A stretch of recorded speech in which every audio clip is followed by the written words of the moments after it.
All right, there we go. I'm pretty sure we're live now. Excellent. Well, let's jump in, and I'll just introduce myself first. My name's Sean Connors, aka the Outsider 68. I'm going to be running for my three fellows here. We're going to take them through the Mines of Fandelver. So we're going to take them through the story as it is written, and any deviations off that, people can see they will be pure ad libs, and that will be a great thing because it'll give anybody that's following along the story an opportunity to see the direction that these players will eventually take it, which I think is excellent. So let's introduce those players. So let's start with the Fox. Tell us a little bit about yourself, Fox. All right. About me or my character? I was away for a second, sorry. A little bit of both. Okay. Well, starting out with me, I'm Fox Winter from Roleplay Roulette, Seven Realms Productions. And we do a silly little show on the internet where we review RPGs. Today I will be playing a High Elf Rogue named Marcowil. Yep. We had some stuff about how our characters... I'm not too loud, am I? I'm looking like I'm spiking. No, you're No. fine. Okay, cool. Good. All right, we had talked about some stuff that connected our characters last week, and I can't remember all of it, so I've got a few holes there. We're going to about sorry? that in a moment. So it was, what was your character's name? Marcowil of the clan Alder Gold. My character wears an emblem on around his neck that is a alder tree in autumn. Okay, thank you. And our clerical friend here. My name is Dusan, but you probably can't pronounce that, so just call me Solar. Everyone calls me Solar. I have a channel that's, I don't know, I guess slightly popular. People like to go there for playlists for video games, basically. Sometimes I make funny, like, game compilations and stuff, but nothing really, big. My character is called Caleb. He has no last name, for he was an orphan. He is fairly devoted to the goddess of life, Persephone, and he basically just wants to do good and help everyone he can. Excellent. Thank you. And finally, the casual DM. Yep, I'm Craig, and I'm the Casual DM, the channel you're watching this on. Sean Connors was so kind enough to actually run this for us.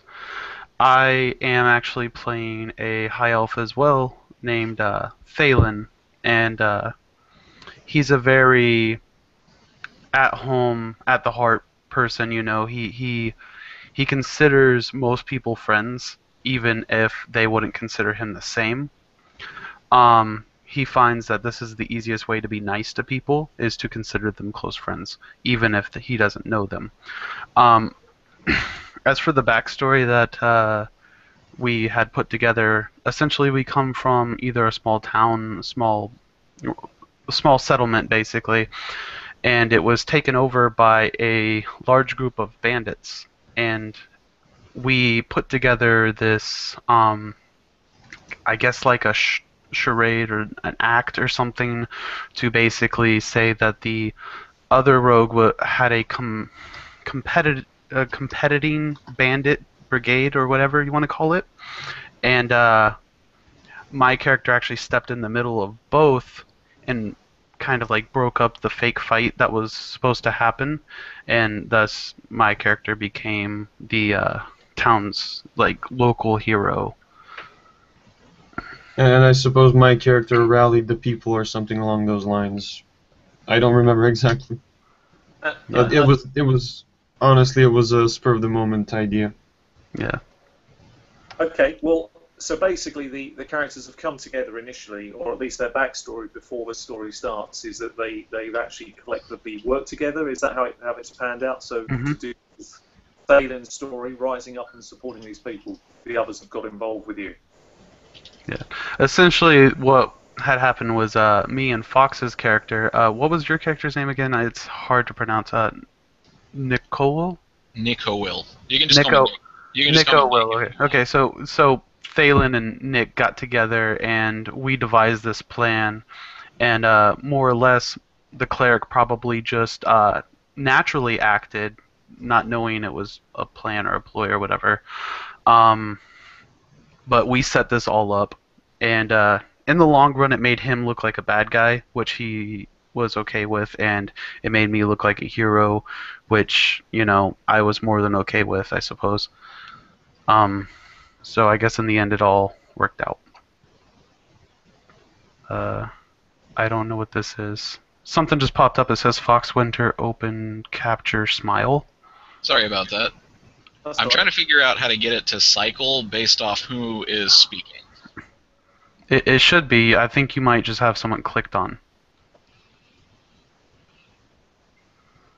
Like, if you look down at the bottom, make sure that nothing is highlighted. So you, like, if it is, then you might have to click it again to click off it. Oh, okay, there we go. Okay. What we'll assume is that the three of you previously have obviously come together for a particular reason, which we'll explore as well at some point in the future. Mm-hmm. And I'm going to take you through a small situation that would have occurred to give you an opportunity to perhaps pursue your ambition further.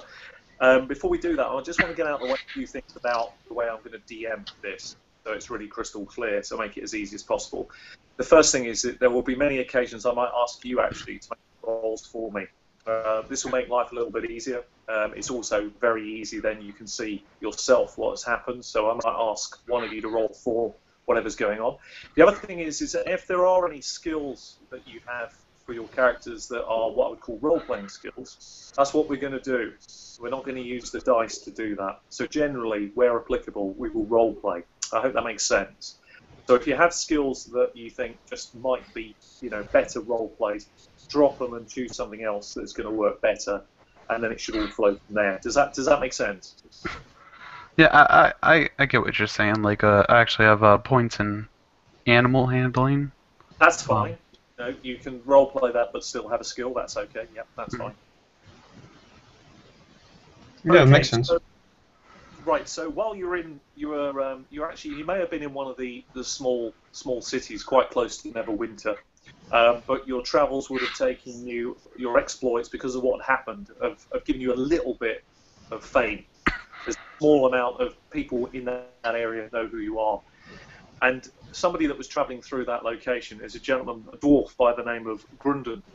He's obviously very wealthy. He's a wealthy merchant of some renown in the area. Gives you the opportunity actually to do him a job for him. All he's looking to do is he believes that you're capable. You've obviously got skills that he's looking for. And he needs to take some cargo, a wagon load of provisions, to a rough and tumble settlement known as Van Dalen, which is south of Neverwinter. It's probably about a week's travel, actually, from Neverwinter. He says there's a fairly big payoff when the goods are actually delivered to Van Dalen. You're actually going to be taking these supplies, and they are just supplies, to Barthen's provisions. It's a trading post in Dalen. Because it's quite a big deal that he set up, him and his friend, another elf actually, are going to be riding ahead of you to get to Van Dalen first, and you're going to be bringing the wagon load of goods behind them. You'll arrive about a week's time. They should be ahead of you by about 2 or 3 days. He's offered to pay you up front some money for your trouble, and for delivering the goods to Van Dalen, he's also prepared a bonus depending on how quickly you can get the goods there. For every day that you can shave off a week of the journey, he's prepared to put 10 gold pieces. Okay. You seem to have frozen up a little bit. You still there? I'm still there. Okay, good. All right, so I would assume that he would have either came up to me or Caleb. So I think initially you would have approached Caleb. Okay. And we will sort of give you. I wanted to get that bit out of the way because obviously it's important to understand the backstory, a little bit of the backstory, so we know and have a reason why you're travelling in there. Yes, I know it's a bit of a push, and yes, it's a bit of a forced push, but it's sometimes the only way a campaign can really start. So if I start with Caleb, you would have been approached by Grundon after the event really just occurred. You can see he's a very wealthy individual. He's very well dressed. He's a lot of refinery. He wears the type of clothing that you would associate with some sort of noble. He has no obvious insignias of who he works for, what have you. But his goods all bear his insignia. His insignia is a compass. In the background of that compass are 3 stars, 3 silver stars, and beyond, into sort of almost the very backdrop of this emblem, looks like a series of mountains. Hmm. He approaches you. He puts his hand Have I out. seen this symbol anywhere? It's not something you're familiar with. Mm-hmm. Greetings. So about these goods, I have a bit of curiosity, if you don't mind. Of course. That's it's your prerogative. Of course, please ask away. Really, only I- one thing concerns me. Who are they for? A trading post in Van Dalen. It's important to get goods through. You're welcome to have a look at them. It's normal provisions, but it's an important deal. This small sample, which it is really only just a small sample, could set up quite a large deal for me in the future and open up potential more opportunities. And who knows, there isn't really a good trade route that runs through there. I'm hoping to set up a new contact, and maybe you can help me with that. That road is a dangerous road. Perhaps one of my friends would care to assist you. I personally only care to do as little of this job as allows me to feed myself through my journey. I see. Perhaps then you, sir, pointing at you, Thalen, you might be able to help me. I see that you're capable people. You've been recommended that it might be worth me approaching you. Would this be something that would interest you, this work? Alright, I'm trying to think of like, okay, what is the scenery right now? Like, where are we?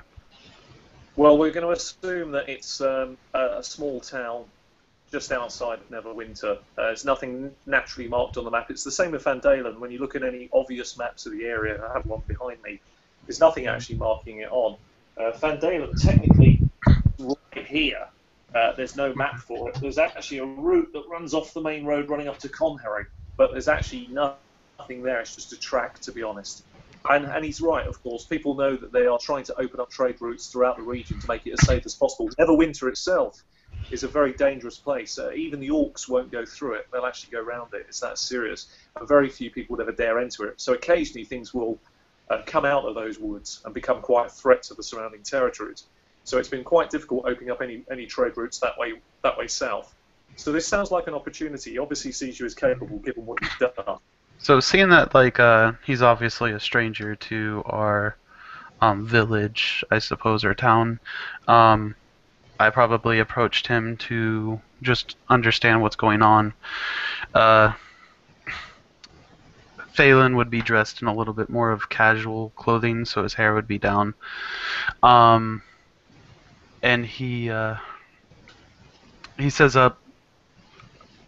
sure, I mean, like, I did not hear everything. Would you mind filling me in exactly what this is? I'm looking for a group to take some traders ahead of me.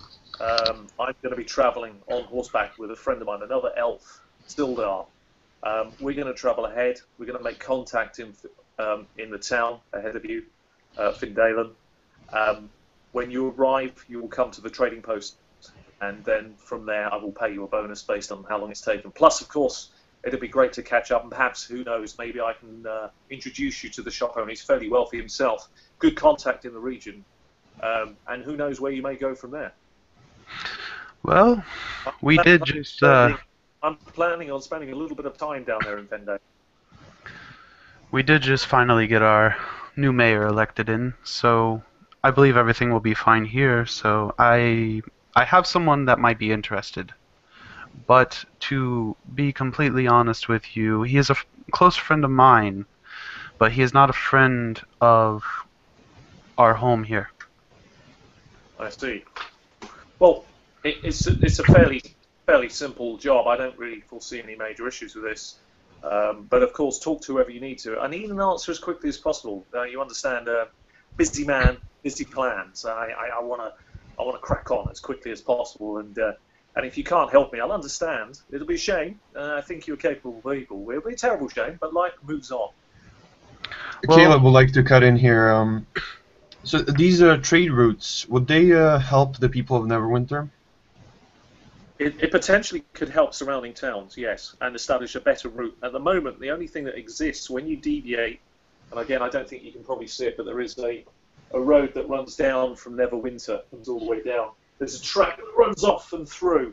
It's really only a trail at the moment. The hope is to establish it to be far more than just a trail, to really break open that region, really open it up, make Van Dalen more than just a small trading town. But of course, that's a long way off. But without bringing provisions in, without opening up these trade routes, without getting trade goods through, it's becoming more and more difficult. And some of these locations are getting more and more cut off. You are actually doing a pretty big service. I suppose if there's potential to help the people, I'll do my best.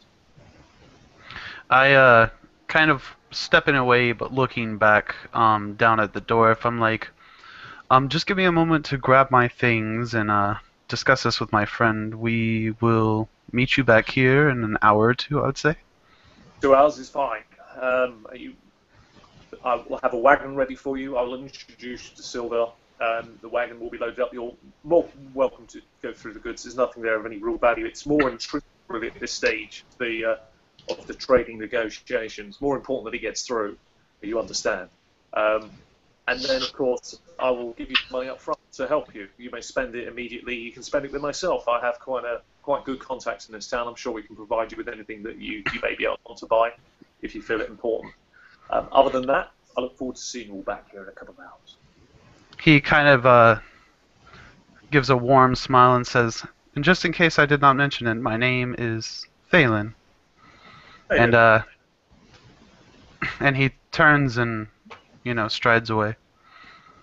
indeed. Caleb would be mine. Caleb bows. I have a question, and I apologize for not bringing this up earlier. Should I introduce the appearance of my character at this point? You can do, yes, please do. Go ahead. Let's hear a little bit about what the characters look like in your eyes. That wouldn't be a bad thing to do at this point. All right. Caleb is he sort of stands up straight, and he has this this stern sort of like trained look to him. Not in the sense of war, but in the sense of just what's the word? Devout, Yes. He has a clean-cut brown hair and a goatee, and he basically he just looks stern. He's wearing a pendant, or I suppose the word would be a necklace with a vial attached to it, in which there is a living plant, which would be his holy symbol, and he is wearing scale mail with a hint of green. Just a slight hint. Fantastic. Um, Let's see the fox. Description of my character? yeah, you can actually say it as, as Thalen's walking up to you. I'll describe my character when I walk back to the cart, because that's when I'll be in my armor. Alright. My character is tall, a little over 6 feet, and slender, androgynous, skirting somewhere in between the sexes. He has short, cut, golden hair and dark tan skin. He wears loose cotton clothing concealing his armor, and a well-wrought rapier on his side. All right. Like I said, I'll describe my character when I come back to the cart. So I walk up to Nick, I suppose, and wherever he may be, and I describe the job to him. I tell him that there is a dwarf looking to get some supplies to a nearby trading post, and he needs some eligible people to do so. A little bit of danger. We'll definitely be helping out the people as a whole, and I'm more than certain there's good money in it. So, Yeah, so my role will be helping ensure that it doesn't get robbed. That'll be different. Yeah. yes, but you know, I'm pretty sure the money is more important than the hobby. The money is what is important. Um, Speaking of, what is the pay like on this? actually, Sean, did you mention that to my character at all? Yes, 10 gold pieces up front and 10 gold pieces for every day that you shorten it by a week. So, for example, it should take a week to get there. So, if you can get there in 5 days, you're going to make 20 gold. If you get there in 4 days, you're going to make 30 extra gold. Serious money. Nice. Okay, so I tell him, Plus, of course, the contact. This chap is obviously very, very well connected, and the sort of chap that he is, and the sort of gear that he was wearing. He certainly wasn't somebody who hasn't only just been around for a short period of time. He looks like someone who's got great contacts. I mean, he certainly knows most people in this town, and those people who you speak to do seem to speak very highly of him. He isn't here often, but when he is here, he tends to be very, very good at splashing his money around, but in a good way. When I spoke to him, did I get a feeling like he was just trying to get pretty much any help he could, or like he was specifically, trying to get someone to, I don't know, When you asked to that trick? question, what's your gut feeling when you were reading my body language and the words that I was saying? How did it come across to you? What did you think that he Sincere. It was sincere. Then that's exactly what I want you to do every single time. So that's perfect. So great stuff. You don't do that with me because I'm bad at voice acting and acting No, it's body fine. language and all that. Just go with what you think, and that is a perfect answer. You believed in me, or I'm happy with that. Absolutely spot on. so I tell Nick, he promises 10 gold up front, and he says it should be a week's journey, but any day that we can cut off of that, he will give us an additional 10 gold. So the faster the work, the more we get paid. That almost sounds suspiciously good. Well, Well, he seems well connected, so I believe if we do this job, there could be more He'd heard available to us. He'd heard good things about you. He'd heard good things about you. So that's one of the reasons he's come to you first. it's like, The man seems worthy of my trust, so well, hopefully we can knock this out very quickly and we can all Yeah. profit greatly. If not, I'm willing to do it for a friend. Well, let's move it forward to the meeting with him the proper meeting. all right. When the wagon is brought forward and the elf that he brings in tow is Sildar. Sildar's very tall. He's about 6'6" tall. He's got long blonde flowing hair. Again, very dressed, refinery. Clearly has a cloak, a longbow that's not actually strung. You can see it on his horse. The dwarf also has a horse. Both the horses are black horses. They're large horses. The dwarf will struggle to control it, but that's the horse that he has. And the wagon has 2 horses, and the wagon is loaded with goods. There's a canvas over the top of it tied down, but you can see it's full of goods.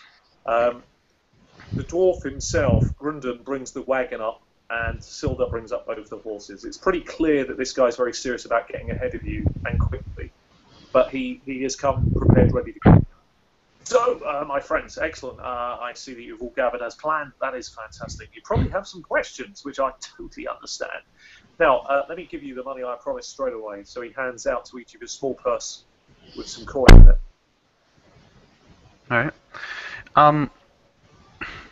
right. More than likely, Nick's character would meet us outside of town. I don't know if the dwarf is meeting us outside the town with the carriage ready or not.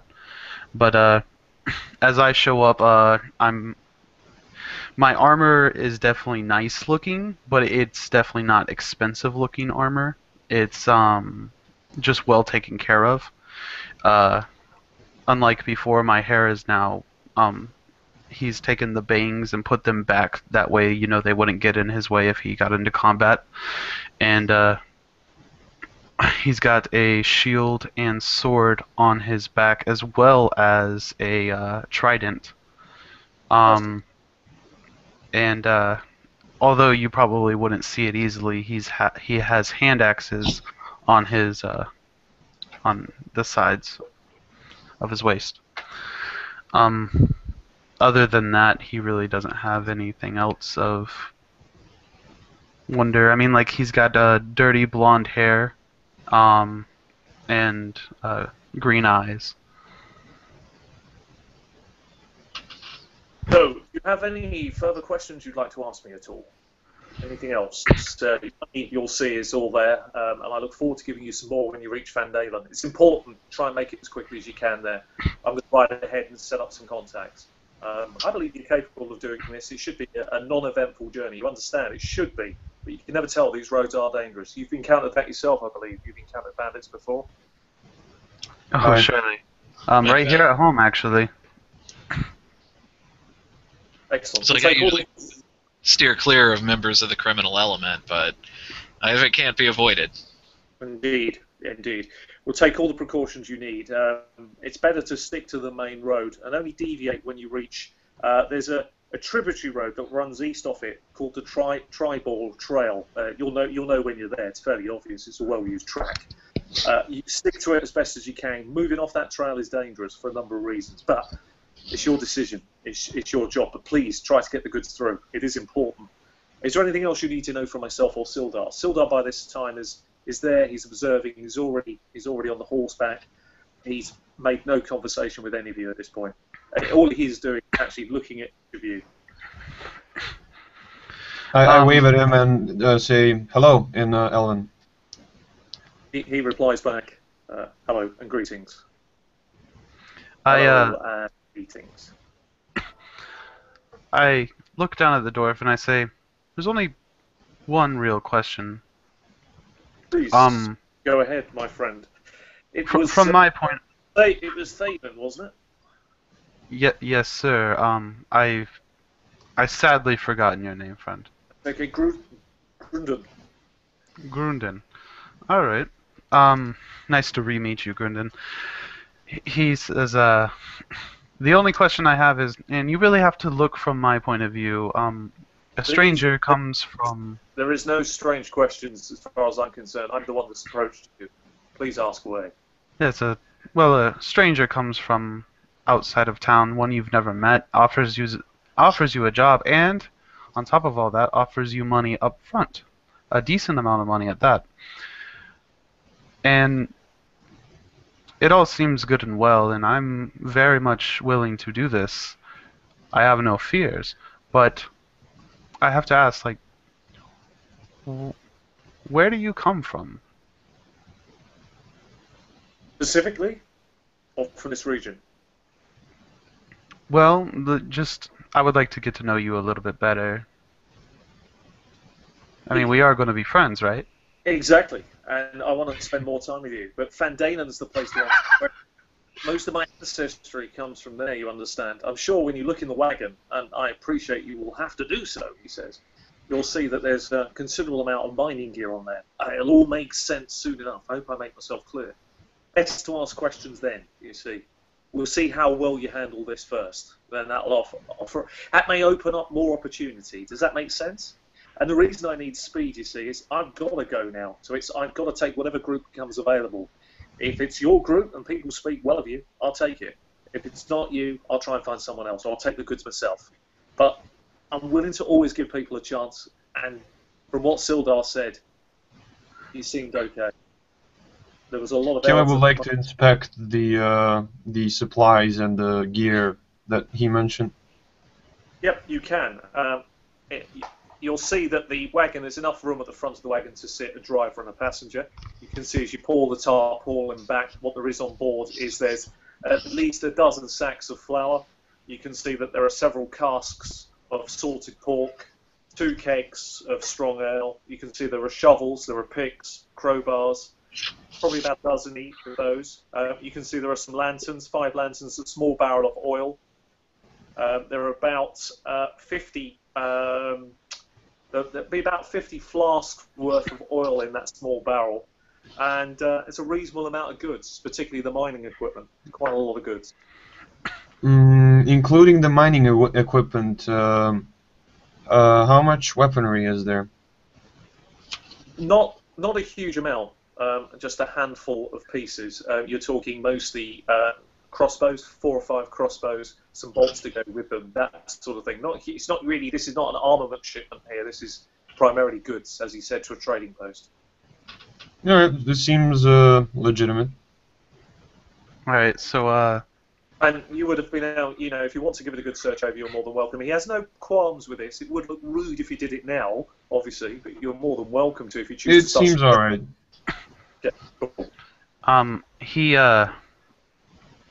Thalen, mentions one last thing. He says, now, on the off chance that we ourselves were bandits, how would that affect you, though?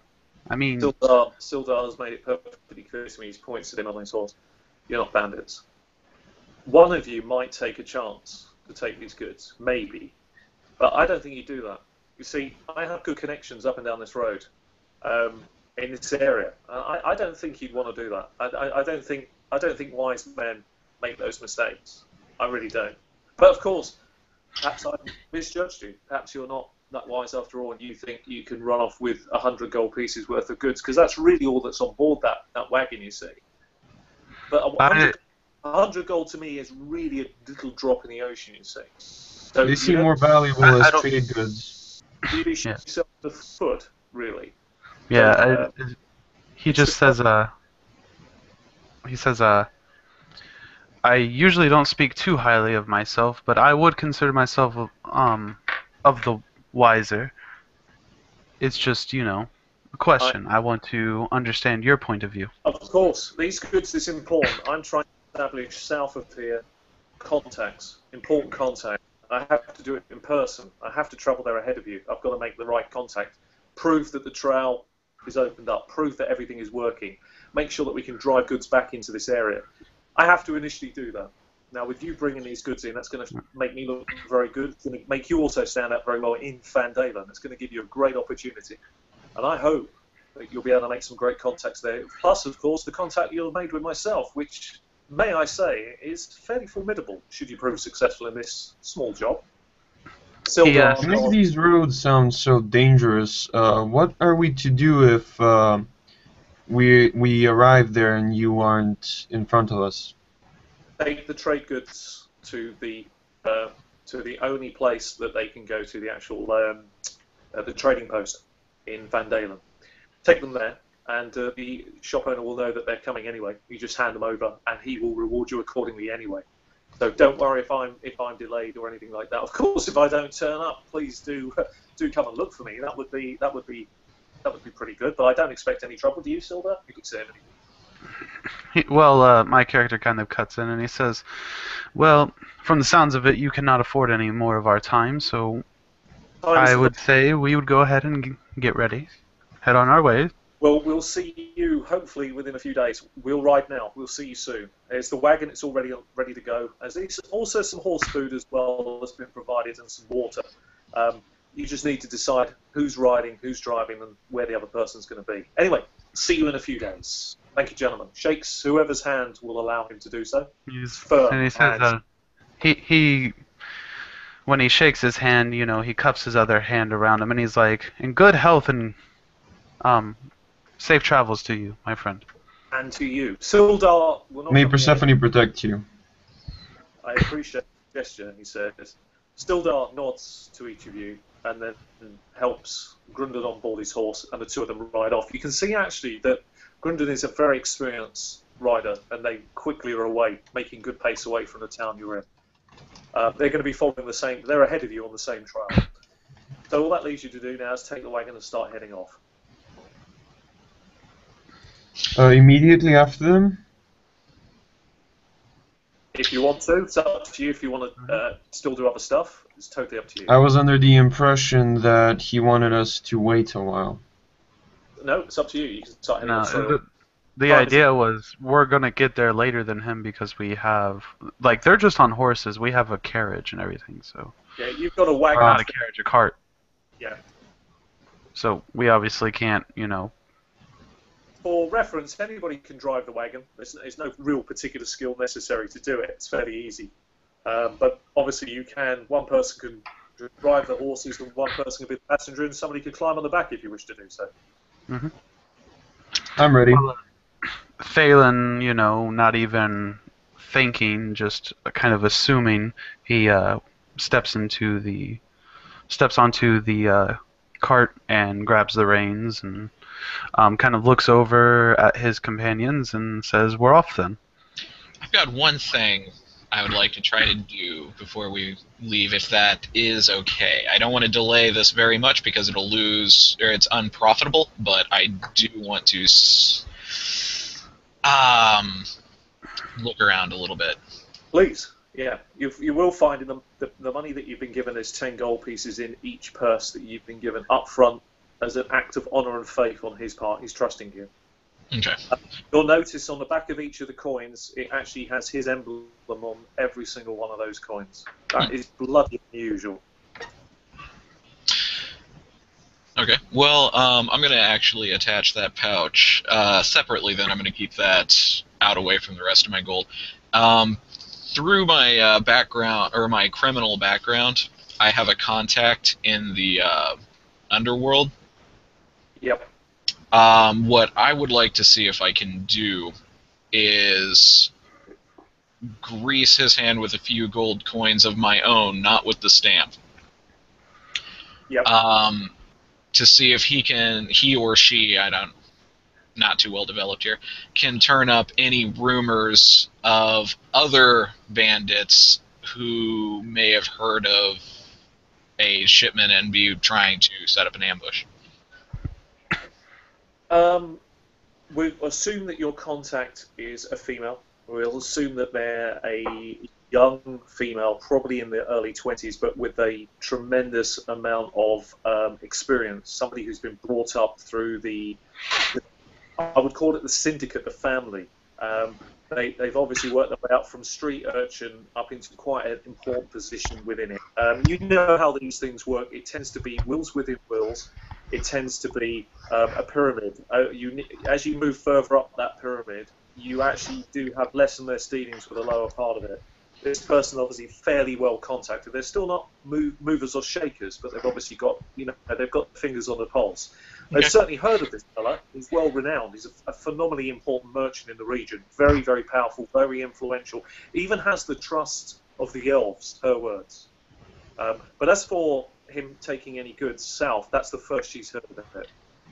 Okay. Well, if we could just keep that entirely between us. Indeed.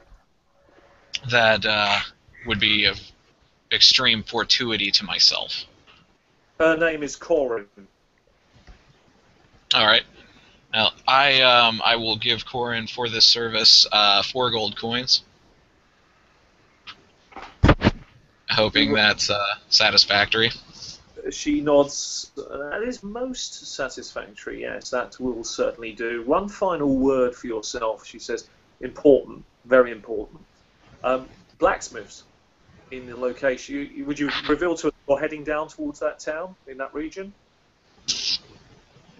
Yeah, I will. It does say that they're supposed to be trustworthy, so I'll take that risk. Blacksmiths, she says in Van Dalen. Seek him out. It's one of us. You may find him a useful contact. Okay. I will bow to her and tip my hat and say, as always, Corin, you have my eternal gratitude. And indeed, some of your money, which is always more grateful. Thank you very much. Yeah. You can rejoin the others, of course, and Okay. you can. All of this can take place within about 20 minutes. It's no real time. You know who to contact, and quickly word can be said. One thing that's always impressed you about the movement of this guild is they seem to have a tremendous amount of knowledge of people's movements to and from locations. It doesn't matter where you go in the region, they seem to be able to understand really quickly where people are. It's always impressed you. Just wish you knew how they did that. But they don't know this guy's movements. No. Oh, okay. Well, that's okay. I'm gonna take a note of that, and I'll rejoin the others. It's like, well, I'm satisfied and ready to leave whenever anyone else is. Excellent. Care to share what you found?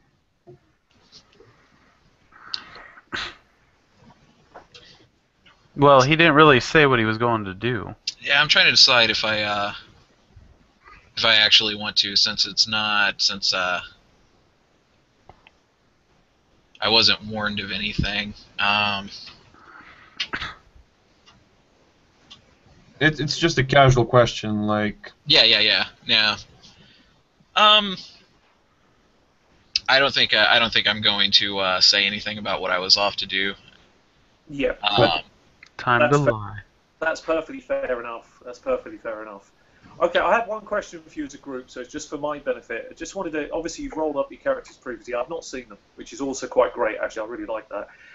Tell me what was your sort of bonds, your flaws, your inspiration, that sort of thing. Give me a clue to that. So if each of you could go through that. Again, if we start with the fox first. can you start with somebody else? Yeah, sure. All right, I'll start with Balin. Yeah, I'll go ahead. As far as personality traits and ideals, under personality traits, I put perseverance. Like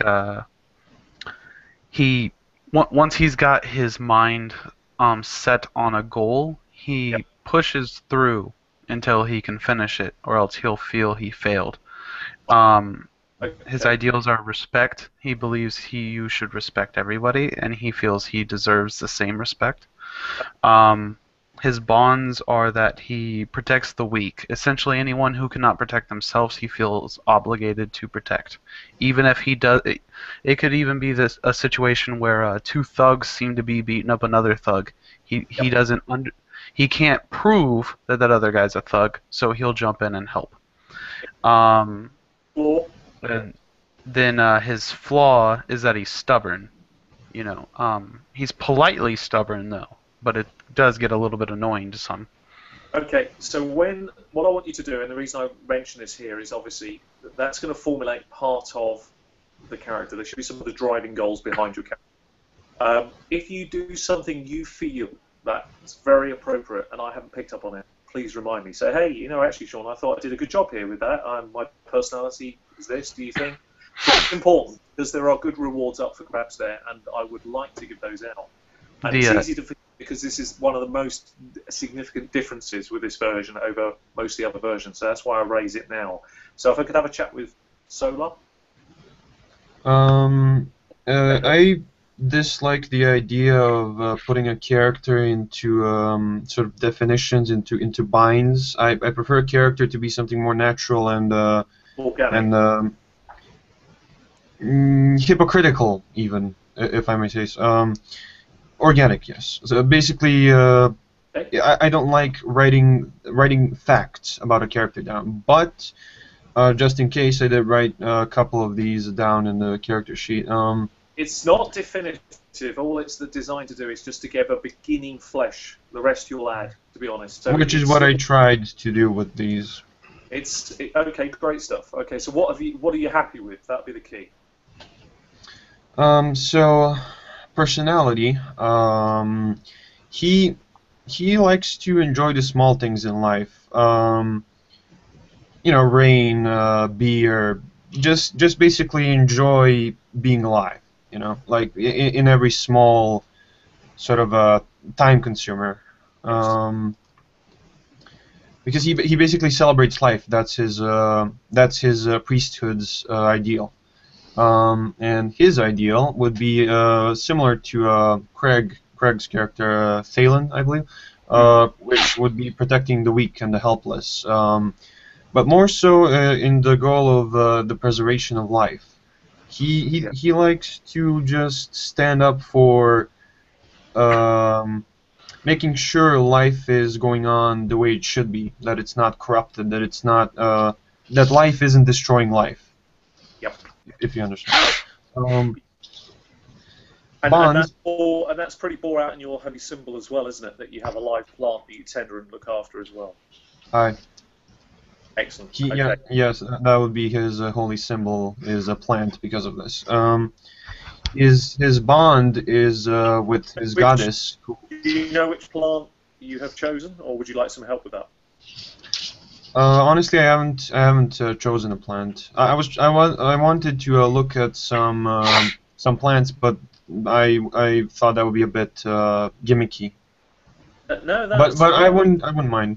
It's not a problem at all. So have you got a rough idea of what you would like the symbol to look like? And I will fill in some blanks and help you out. And then you can go away and do the research as well. So have you got some sort of idea of what you sort of visualize it to be? I see it as what I believe vines look like for most plants. Coffee, beans, that kind of stuff. Yeah. And about it only has a few leaves, So like maybe like an ivy? like an ivy. Excellent. Well, let me give you the botanical name for that. You can write this down, and then you can do your own Mhm. research on it afterwards. Hedrahelix. That's Hedrex. Sorry, Yes. Hedra. GDRRA. Sorry, Helix HELIX. You can Okay, check. that's too confusing for me. Okay, but if you look afterwards, if you go back, have a little look at this because obviously it's been recorded. You'll see that it's called Hedrahelix, and that will give you the ivy. That's the traditional Latin name for ivy. And that's fantastic. That gives me an idea of what you've got. So it's an evergreen plant. It stays green all year round. It's a trailing plant. It fits in with the build very well, and I like that. It's a great little holy symbol as well in that.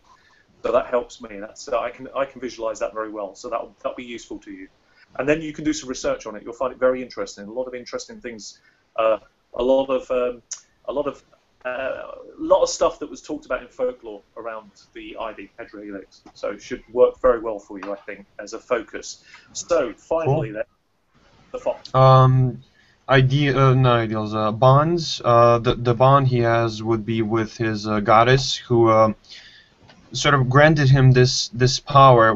As I understood from the basic rules, a cleric is not just a priest. They gain they sort of embody the ideals, the mains, so to speak, of their deity. Their power is granted by their deity, and the way that works with my character is that the goddess saw his. He sort of struggled to understand why people hurt other people, and she sort of advised him to go out into the world and try to help others. It will help him, and she granted him the power to basically do this for her. And that's his bond. And finally, his flaw is that his mind is divided. As the Githzerai would say, there cannot be two skies. He believes in the preservation of life, but he also believes that sometimes life must be detained. Sometimes violence is the answer to prevent individuals from hurting others in the goal of preserving life. So that's his sort of flaw. He's in two minds. Yes. Okay. Excellent. I'm going to leave you a little piece as something to think about, and you have a think about it, and then come back to me next time about how you visualize this. I see a sort of I see the reason that this plant's been chosen. It's a very important focus. This plant is because wherever you were learning about your deity, it would have taken place in the grounds of a ruined church. Would have been exposed to the elements, natural. It would have been probably in some, I'd say, deep wood, an isolated location, and where plants would have reclaimed pretty much most of the stonework. And in one section of it, particularly one section of an inner wall, there would have been this ivy growing. It didn't matter.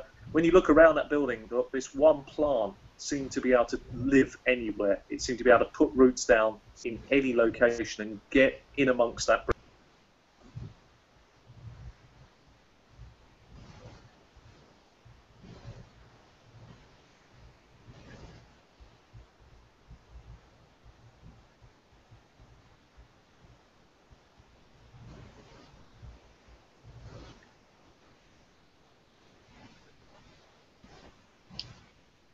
I actually have two holy symbols, but I'll leave the other one to an occasion where it reveals itself. Okay, excellent. And finally, then, Marcowil. All right, as you heard earlier, my part in the situation with the bandit Yep. left my character on the outskirts in its own way. Essentially, I wound up getting stuck with a criminal rap, and that's what kind of took my character out of the clan and a promising future there. Marcowil is moderately charismatic, something of a rake, and relatively selfish. And after the situation with the bandit left him disenfranchised and kind of left to his own wits outside of everything, he became fairly bitter, but he tries to hide that. As a flaw, Marcowil has a major problem with groups of authority. Deals well with individuals, but may even compulsively be difficult for people people who represent a government or power to, may compulsively do things that don't leave the best impression. I completely forgot to do the ideals, bonds, and flaws bits. Not a problem. Not a problem. You can pick up. We'll call them secrets for now, and you can pick up on the next time. Right. So I was just kind of trying to work those out there. Not a problem. I mean, the thing is, there's a lot of new stuff here, so don't worry. If we're picking things up, if people need to make some changes over the first couple of sessions, it's not a problem. So that's not, don't beat yourself up over it. Not important. Right. That's just why I asked to go last, because I was trying to formulate these into keywords, basically. I'm happy if you want to adopt a similar approach to Caleb in terms of maybe taking it, having one or two ideas, and then organically letting others grow. I'm fine with that. There's no problem with that at all. Okay. It's fine. Whatever works for you. Okay. Right. Those who know me would know me to be extremely loyal to friends, and part of that does go back to having lost family and everything. The fact that I still wear the Alder Gold symbol is something of a slight. How did you lose family? Can you reveal it? Was it all together in one mass disaster of some kind? Well, that would, as I said, the plot to get the bandits out that left Thalen, a folk hero. Yep. Left my character in the opposite light. Right. There's a certain amount of not being able to reveal that, or it could be problematic. So my character wound up just basically being stuck with a, basically like a fall from grace kind of thing. Your thing was to get out of there as fast as possible, basically, and get as far away as you could, for obvious reasons. Okay, well that's great. We leave that there for the moment. Okay. So who's going to be up front, controlling the horses? Who's going to ride shotgun, and who's going to be on the back of the wagon to start? Or do you have an alternative plan for taking these goods? I will go where they need me. Yeah, I was assuming, like I said, I was taking the reins. Fine. Okay. Is anybody going to ride up alongside him? Is somebody going to sit up with him, or are you both, the other two, going to climb onto the back of the wagon and find a place to nestle down? I would plan to sit next to him normally. Okay, that's good for me. I'll sit in the back of the wagon, kind of hunker down. I'm actually going to get rid of I'm going to be packing away the looser clothing, leaving just the studded leather, which is waxed down to be quiet. Yeah. Okay. It's slightly overcast, but there's been no rain. It's early spring. I will go into details about time periods later, unimportant for this part of the story. We'll pick up on that as well. There are other things that will unfold, as they say, as it moves forward. So what we'll do then is we'll start with yourself, Thalen, and what I would like you to do for me is we're going to just do an animal handling roll just once, and that's based on wisdom. Do you have animal handling as one of your skills as well? Yes, I do. Okay, so you would gain your any wisdom bonus you have and any proficiency bonus you might have all added together. And if you wouldn't mind making a roll, it's just against a difficulty check of 10. And I'll tell you the difficulty checks openly, because I think this is important to see how you do. And you just declare whether you pass or you fail. All right. And this will give me a good idea of how much ground you actually make on that day, depending on how well you've rolled. Oh yeah, I definitely succeed. Excellent. What was the total? Huh? Oh, What was the it? total was 20 after modifiers. Fabulous. So effectively, you're looking to try and make, if you could make 20 miles in a day, you'd have done a good job. But you actually push the car on and you make 30 miles. He does a tremendous job moving this thing along this fairly, it's a good road. The road itself is a cobbled road that heads south from Neverwinter.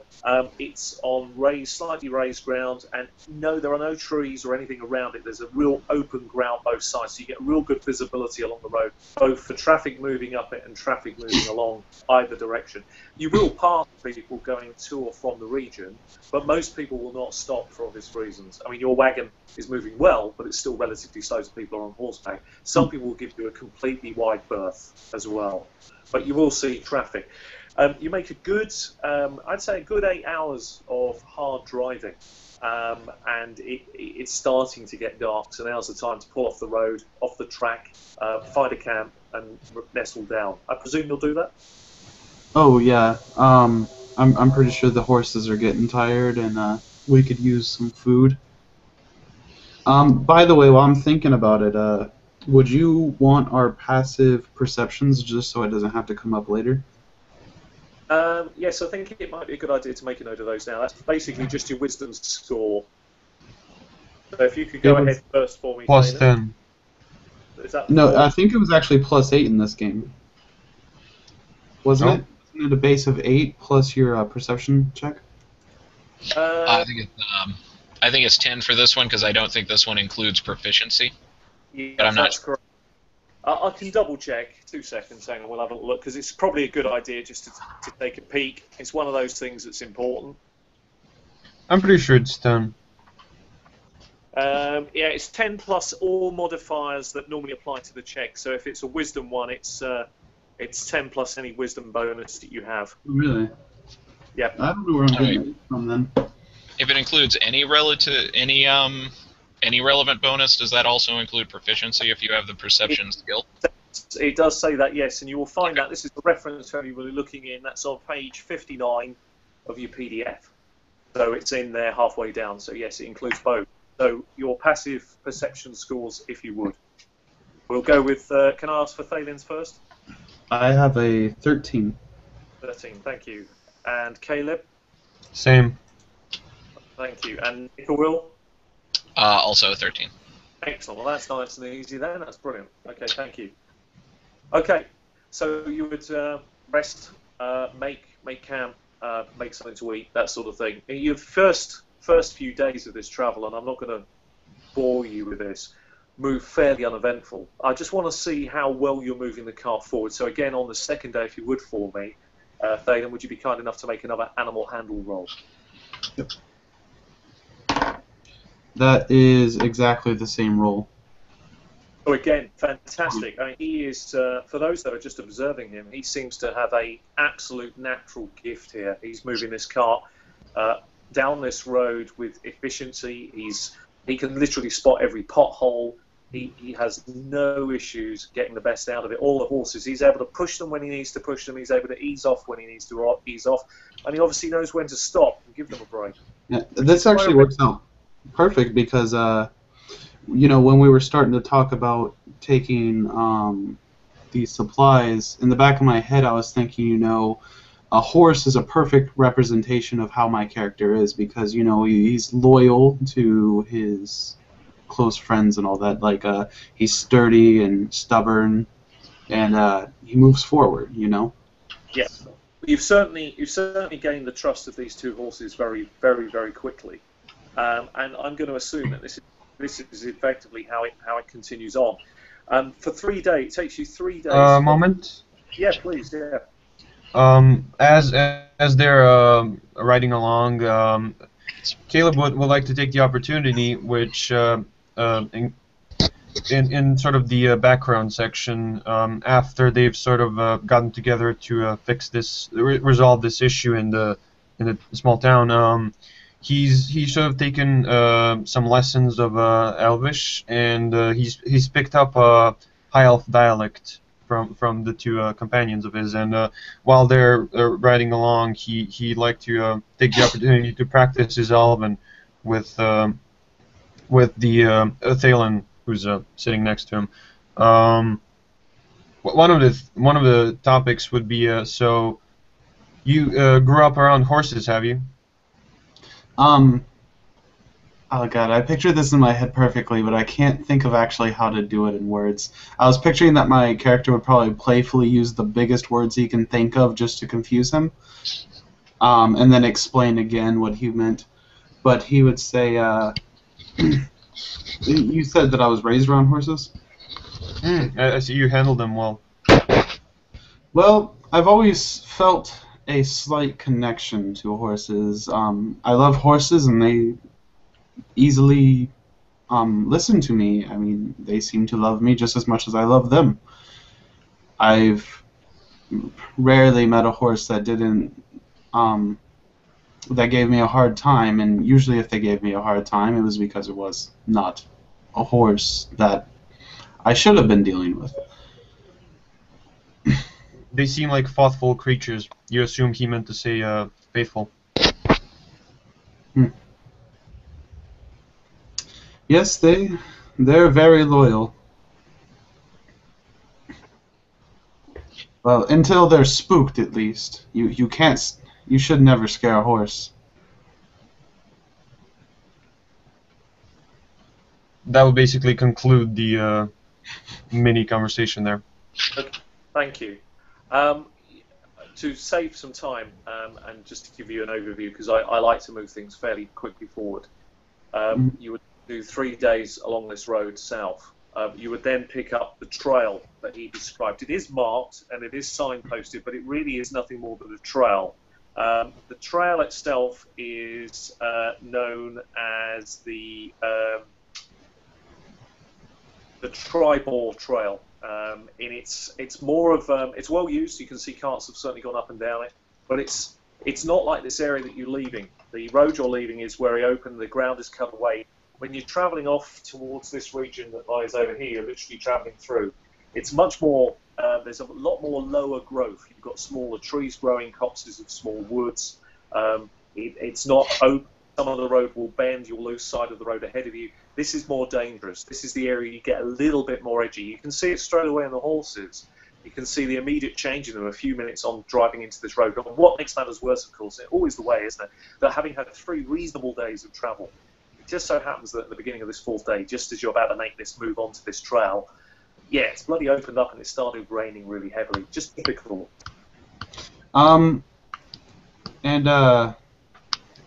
The horses are moving at like roughly a walking pace, right? Yeah, I mean, you're getting the best out of them over 8 hours. You're getting a really good pace out of them. It's not slow trudging. You're able to easily get somewhere in the region of about, I'd say close, sort of 4 mile an hour, somewhere like close to that is realistic. So which is a pretty good pace for them with a heavily laden wagon. My character seems to be giving Caleb the shortest of responses lately, and he seems to be a little more perceptive of his area, but he's trying not to make it too obvious to his companions because he does not like to worry people. It's just that he doesn't feel comfortable here, and he's ready at kind of like changing the topic of what Caleb is talking about, whatever. He kind of brings back up the horses, and he slowly explains good ways to control horses with reins, because the idea is that if he ever feels the need, he's going to actually take off the cart and walk ahead of it, and have him slow down the cart. Yep. Okay. In the meantime, riding in the back. While riding in the back, I'm sure there is a canvas to protect the goods. I'm gonna pull that over myself and kind of stay hunkered, or try to keep a small area around the rim of the wagon that I can peer out. Yeah, and so I'll just be occasionally shifting back and forth to watch different sides. that's perfectly fine. There's plenty of maneuverability to do that, and you've got the best of both worlds. At least you've got protected from the rain, and the goods are safe, so that's okay. As for you as the driver, this is more difficult. You notice the animals are within a few minutes of entering this trail, and the terrain itself is a lot harder. And they definitely look more. The animals seem more wary. That's very, very noticeable. I'd like to make an animal handling roll. Again, exactly the same difficulty check as before. That'll actually just be a 5 this time. I'm thinking we're actually going to pull off to the side of the road and take a small break. This time you know straight away that for the moment they just literally stop, and you get the feeling exactly as you've said, this is probably the best course of action. Just give them a few minutes, feed them, give them some water, and encourage them to go on again. You will notice that taking a few minutes out, they certainly have steadied their nerve, and when you go to push on again, they're fine. There's no issues now. They will move for you. Caleb barely noticed that he went off with the horses. He actually barely noticed the conversation in it. He's just looking at the sky and admiring the rain. Yes, it's coming down with some force. You've really only just entered the tribal road, but it's definitely coming down with some force. Occasionally in the distance, a long way out ahead of you, you will see the odd crack of thunder and lightning. You will see it crackle across the sky. Quite impressive. Occasionally silhouetted out there, you may catch the glimpse of, depending on which direction you look at, to the north of you, perhaps you may see the Neverwinter Woods. You may see the outskirts of that huge wood, that ominous presence of that wood. It's You always probably look over in that direction. It's always interesting. It seems to me most of the lightning strikes seem to hit into that wood. That's always quite interesting, from what you've seen of the sky ahead of you. But for no reason, it just seems to be that way. Anyway, you are able to move the horses on when you're ready. Okay. It's a little off topic, but I'm actually completely glad that I started playing the Neverwinter MMORPG that they have, because I'm not completely I'm not someone who can just read a book and completely understand a setting, so the game really gave me an idea of how it looks. But then again, it's set in 4th edition, so it might be a little bit different now. I wouldn't worry too much. We'll, like all of us, it will be an organic process for Forgotten Realms. We'll slowly get into it, get a feel for it, get a feel for the territory. That's always the best way, I think. I will say that Sharendar is beautiful. Also, off topic, Craig, if you really want a good experience of Neverwinter, try playing Neverwinter Nights 1 and 2. Mm-hmm. Those games are fun. But, alright, so... I mean, the MMO is great, but it's more like combat focused. Is it raining down on us? Yes, heavily. Okay, I was actually looking through my stuff to see if I had anything that would make it less annoying. I have an Explorer's Pack, but I really don't remember what's in there.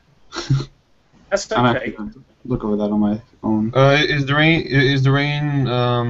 I don't know both how this sort of game works in this respect, or how you GM. So I have to ask. Rain in real life, I'll take heavy rain. No problem. I just love rain. I'll take no hoodie, no umbrellas, all that. I just love enjoying rain. So if my character were to just sit there and in the rain and not care, would he, I don't know, get a cold or along those lines?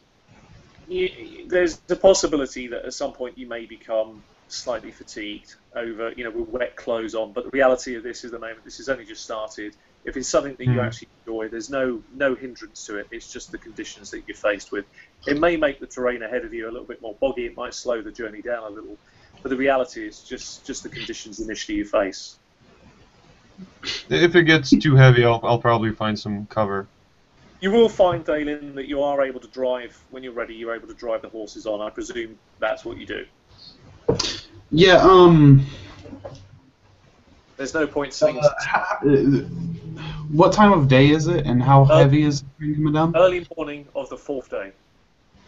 Early morning? Yeah, round about Okay. an hour after you would have set off from camp. Alright. So there's And no... then, Okay. if you All go right. well, you could It is conceivably possible you could arrive in Thandalen within 2 days from here, if you go well. Alright, so keeping the job in mind and the fact that the faster we get there, the more we get paid, I go ahead and push through the rain. He's not entirely happy about it, though, because it's not necessarily something he enjoys. He doesn't enjoy being completely wet. Yes, of course. Well, you're able to push the horses on. You are travelling along the tribal trail for about half a day. As you come round one of the many bends that you faced, the front, the person in the back cannot see this for the moment. You can see ahead of you 2 black horses lying dead in the road, blocking it. What do you do now? Wait. Okay, so I stop the horses and I kind of like take my hand and lightly pat it on Caleb's chest because to make sure that he gets my attention. And without really saying anything, I kind of like point over and I was like, those horses, they look pretty familiar. They do indeed. They're about 50 yards ahead of you. The trail that you're on, this track, as I said, it's you do go through, and it does have many bends and turns. And the woods here can be almost on top of you. It looks really foreboding. You see these 2 dead horses lying down on the ground.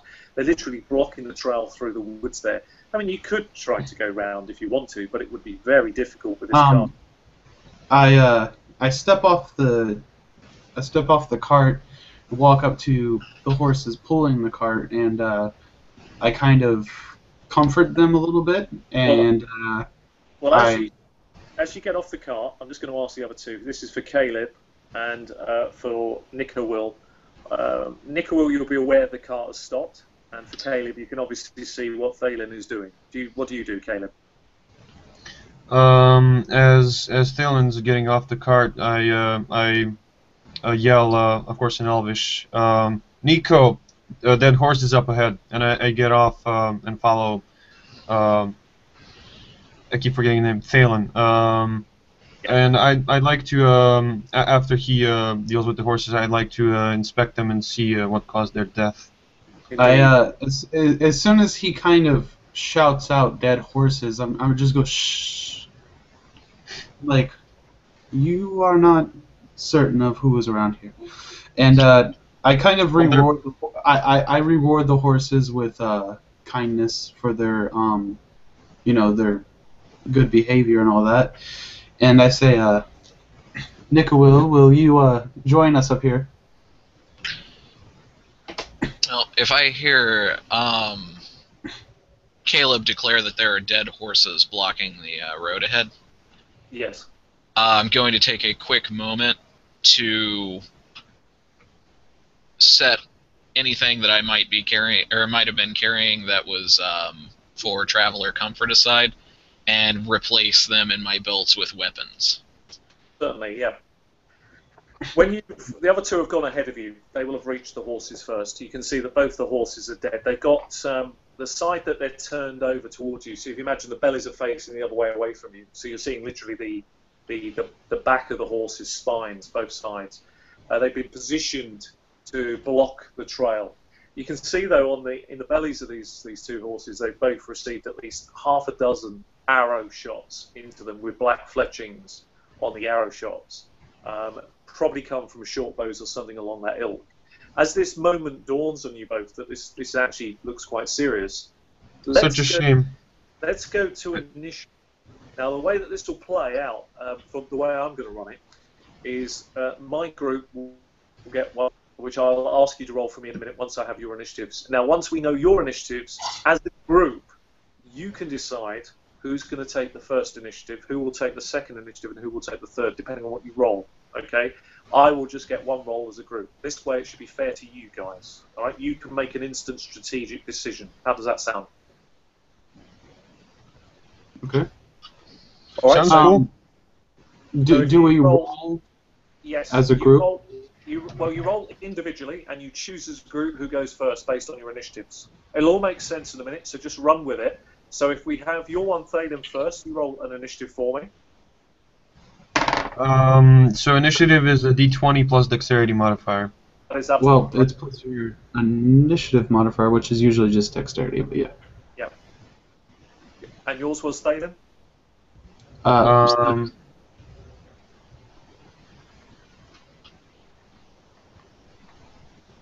what? Your initiative score, Thalen, was? Oh, mine was 7. 7, thank you. And Caleb, your initiative score? 9 plus 2, which is 11, but this is slightly strange. My dice is blurry and something popped up in the program because I don't want to roll real dice.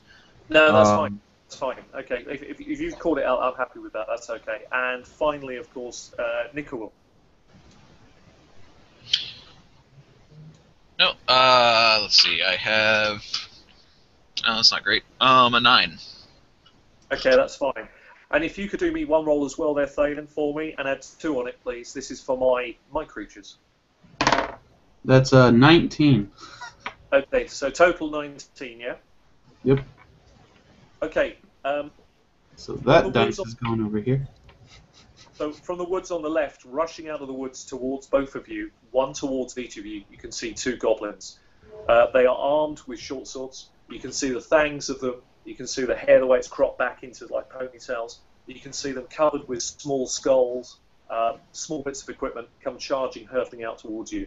From the right-hand side of the wood, stepping out, you can see 2 archers who are about 30 yards away, and both of those also open fire. They pick, because you're the front figures, the other person hasn't really caught up yet, they fire at each of you once each. I'll make the roll at this point. I'll make a roll, and then you can tell me your armor class. So the first shot is fired towards Thalen. Again, this is at +2, and I've got 14 total. Would that be enough to hit you, Thalen? No. I have a 15. Okay, so that is fine. You managed to. Is it just your armor that's shielding you? Do you have a shield? I have a shield as well, and I suppose that as soon as I heard the rustle, I would have pulled it off my back. By the way, I've already decided that due to comfortability, he Yep. more than likely had his trident along with the other gear on the cart. Yep, certainly it does make perfect sense. And I'm just going to roll for the other goblin against Caleb. This should have been +4. This is just a 12, Caleb. I believe you probably have a better armor class than that, do you? Much better. Caleb currently has a shield that is strapped to his back. He usually carries everything he owns with him, so the only things at the cart left are things like rope and.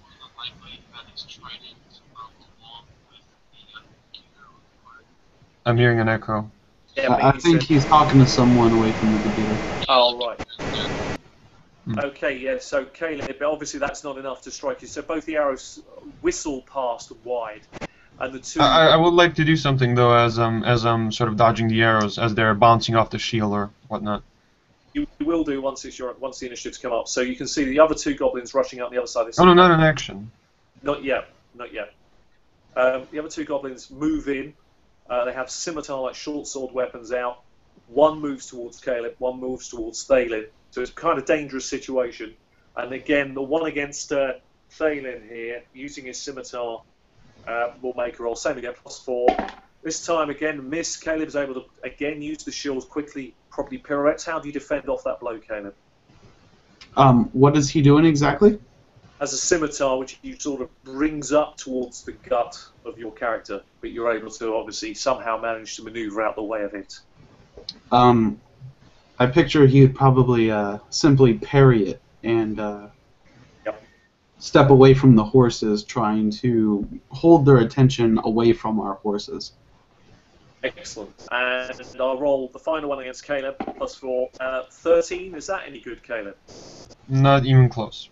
So again, you're able to defend off. Now the initiatives come to you. Now you have 3 initiatives. I suppose it doesn't really matter who goes first, but it is important. So who's going to take the first initiative? I could care less. Just to mention, the action I had in mind wasn't an actual action. It was just to mention that it's a shame the horses were killed. Yes. Okay. I'm sorry. I thought it was going to be something else. If it's just I'm going to say this, that's fine. Sorry. Mm. Okay, so who would like to take the first action? Now, as a group, the advantages can be strategic depending on how the initiatives go. So you might be wanting to try and do things together as a group. So who wants to take the first one? I'm actually going to go ahead and say let our rogue go first. I'm actually going to shout out in character. Yep. Nick, this would be a good time to join us. As I'm kind of deflecting the goblin's blade, I'm saying this. Both left and right of you, yep. They're on us, yep. My suggestion would be to have the fighter go first, and the cleric go last, in case somebody... Wait, no. No, it doesn't matter. Just whoever. I'll go ahead and if Dusan, if you want me to also want me to go first, I'll go ahead and move. That's what they're asking. I'm fine with that. Okay. All right. You have equipment. Your weapons have been changed over. You're on the back of the cart. You're able to quickly survey the scene ahead of you, about 30 yards ahead. Yeah, I'm actually going to hop onto the front of the cart. Yeah, you've got some height advantage from there, which is quite nice. Okay. You're looking down into the battle ahead of you. They're engaged from two goblins to the left of them and two goblins firing to the right of them. Up to this moment, nobody was aware of anybody else. Okay. There's did I hear correctly? There are two archers 30 feet in front of my compatriots. Yep. And my compatriots are engaged by two swordsmen. That's correct, yeah. Okay. So you can move up onto the top of the wagon. That's easy to do. Is there anything else you'd also like to do at this point? Okay. This round I'm going to use my minor illusion cantrip. Yep. I received from being a high elf. I'm just going to create the illusion of... Oh, crap. Or basically what I'm creating is the illusion of a small wooden wall with arrow slats in it on the front of the wagon. Right, okay, I like that. So you're creating what looks like a wooden wall just pops up in front of you. Yeah. With arrows. That's very, very... that's really interesting. Okay, yeah, good idea. Okay, so that's you done. Excellent. Right, let's move on. Who's going to take the next initiative then? Is that going to be Thalen or Caleb? Thalen, probably. Yeah, I'm fine with that. I'll look this up later because I forgot that high elves get a cantrip. Yep, they do get one, yeah, but don't worry if you've not got it now, let it organically grow, not important at this point. That's fine. It's just I'm going to actually have to read what they do. But for the time being, I am actually going to... the goblin who just attacked me and I parried off his attack, I'm going to try and take this advantage to... Actually, I don't even know how this would work in the rules, but I just picture it as I parry the attack and then bash him with my shield. I just don't know how to do that. Actually, you know?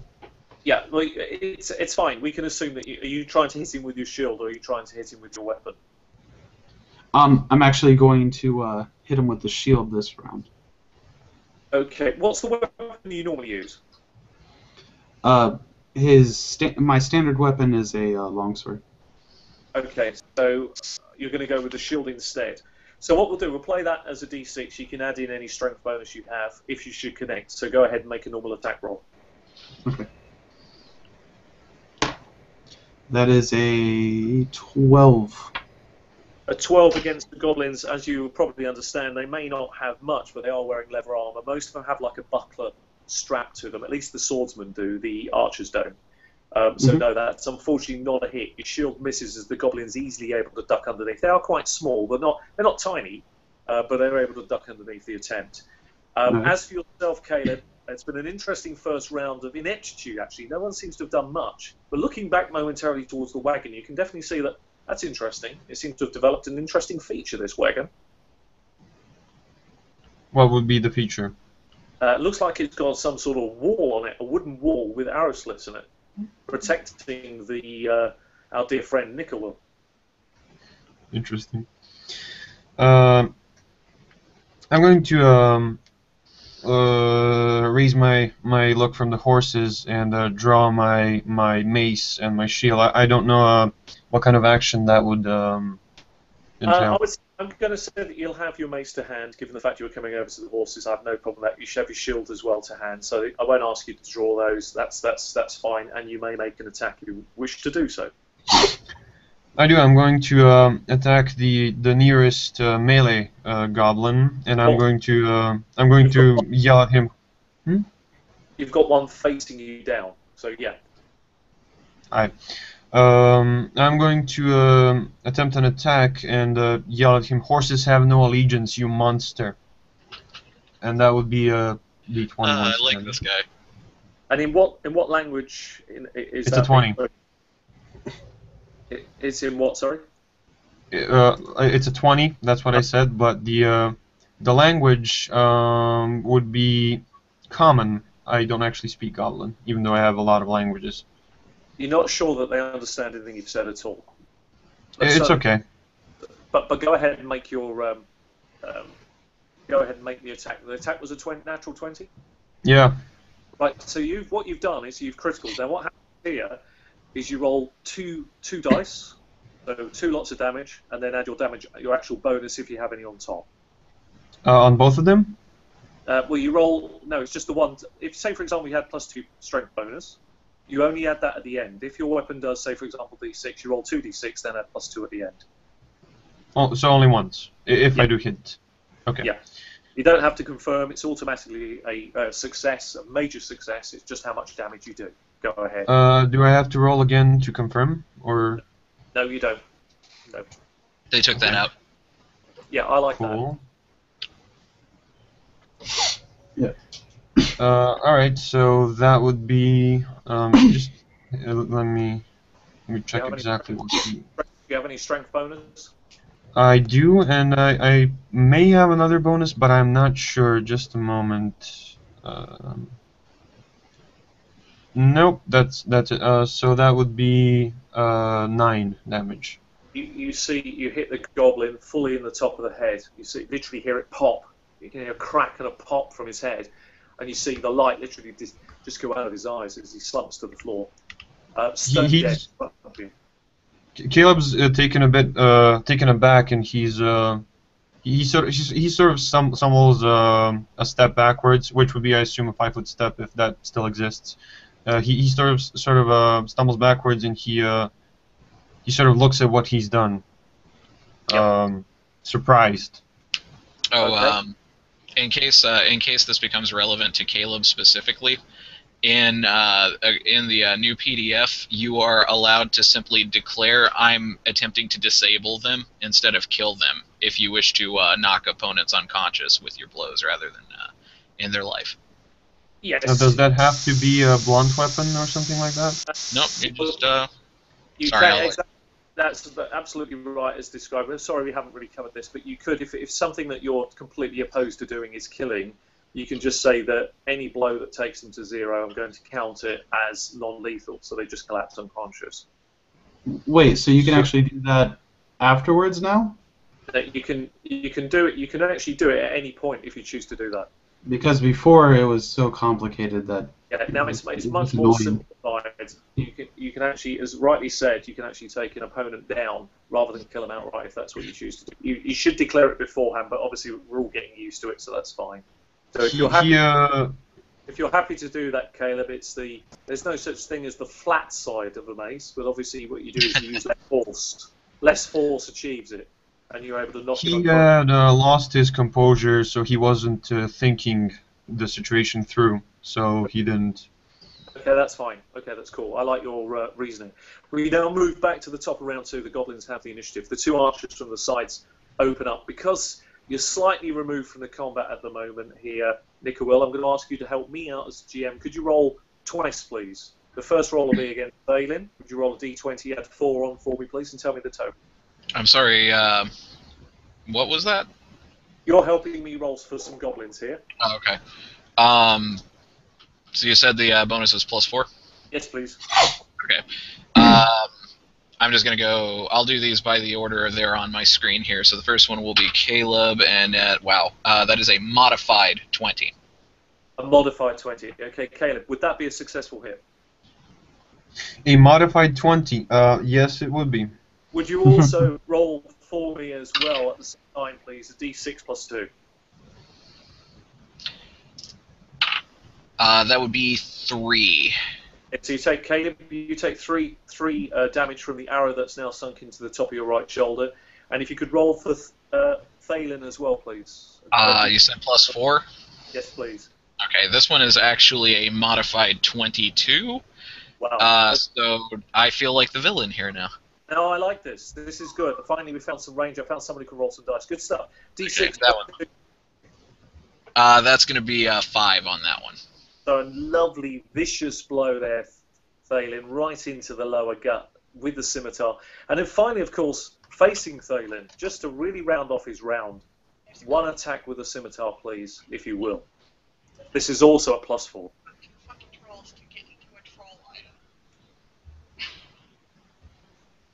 I'm sorry. I'm sorry. Were you speaking to me? I got distracted for a second. My spouse was No, that's fine. If you would do the same again, please. Another d20 plus 4, please. for each. No, just once. Just once. 15. Is that enough? Right on the number. Right on the number. Could you roll a d6 and add another +2 on top, please? This is looking more serious now. That's another 3. So 3. Thalen, are you still standing? Oh yeah. Okay. Dude, it's just like you said, roll a d6 plus 2. I was like, he's gonna get 8. Now this is where the initiatives really kick in. You have 3 initiatives. The top one is 11. Who would like to take it? Who's going to take the initiative this turn? How close are Caleb and Thalen? Well, Caleb is to you. Caleb and Thalen are about 30 feet away, and you're behind your what looks like a wooden wall with arrow slits. Caleb is behind a wooden wall. Oh, sorry, it was a Caleb talking. I do apologise. No, Caleb, you are very close to Thalen. I mean, you are literally touching distance from Thalen, but you're 30 feet away from Marcowil. Mm-hmm.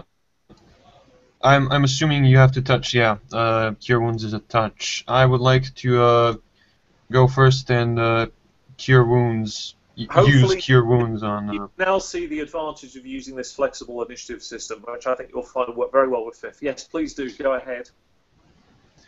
I put my hand on his shoulders and he feels invigorated. It's my shield hand. I'm not dropping the shield though. Of course, yeah. Okay, so now the roll would be a D8 plus my Wisdom modifier, I believe. that is correct. Yeah. Hold on for just a second. I'll be right back. What's up? That's 4 health. That's greatly received, I'm sure, by Thalen, who was probably pretty close to the edge, I think. I was at half health. I have actually pretty nice. I have some pretty good hit points. That's good. That was my action, right? Yes, that's it. Absolutely, yeah. You still have a move left. I mean, you can cast a spell. You could still move if you wish to, but you can't do attack or anything like that. Also, oh, sorry. I was going to say, I heard earlier you said if there is still such a thing as a 5-foot step.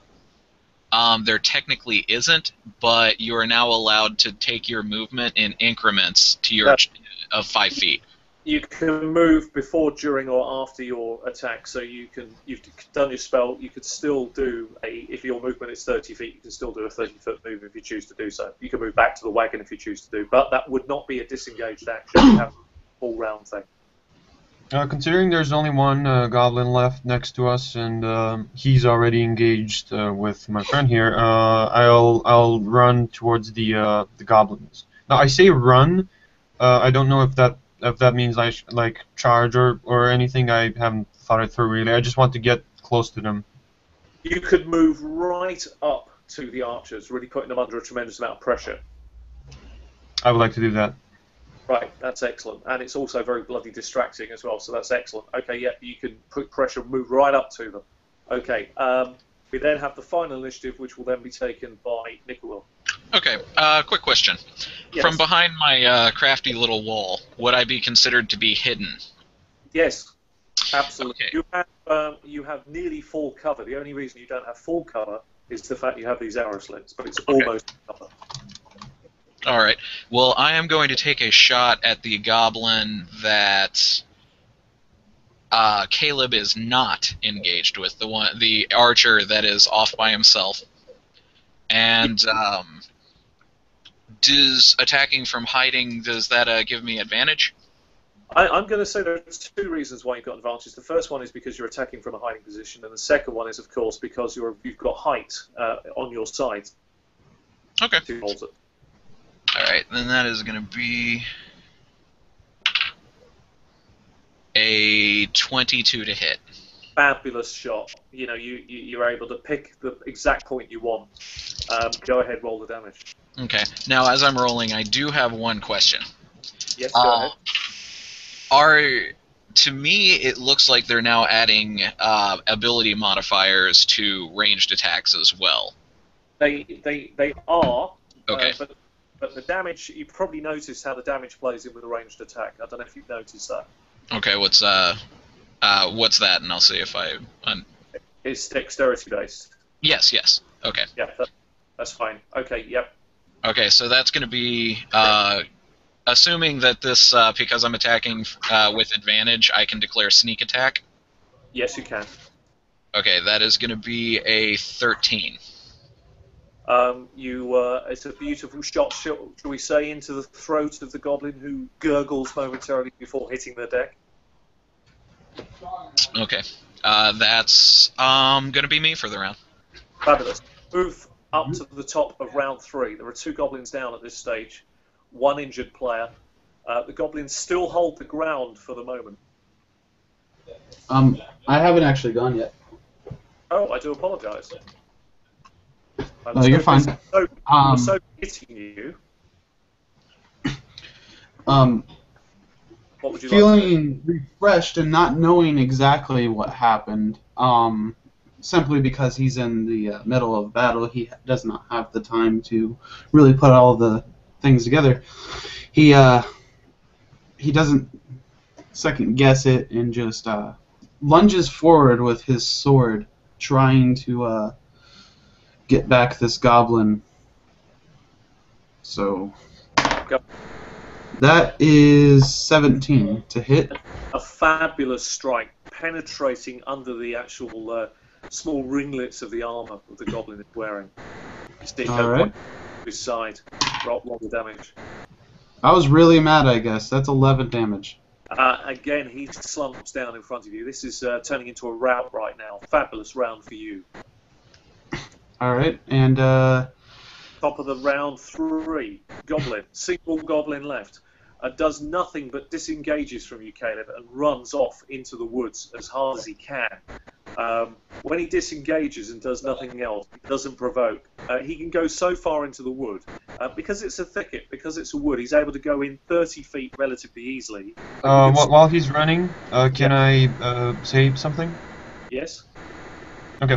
I like to try and talk to both of them in Orcish and tell them... well, basically, before he disengages, I suppose I should have done that in my round during this whole mess of the battle thing. Stop this now! I don't want to harm you.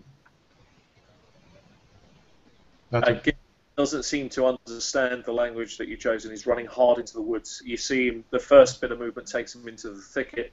His second bit of movement, you lose sight of him. Okay, we'll stay in initiative order. Who's going to take this initiative? Is there anybody left? No. Both of them ran off?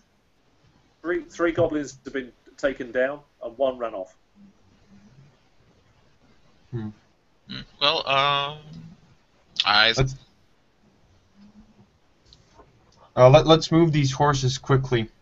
They might call for reinforcements. They're leaving?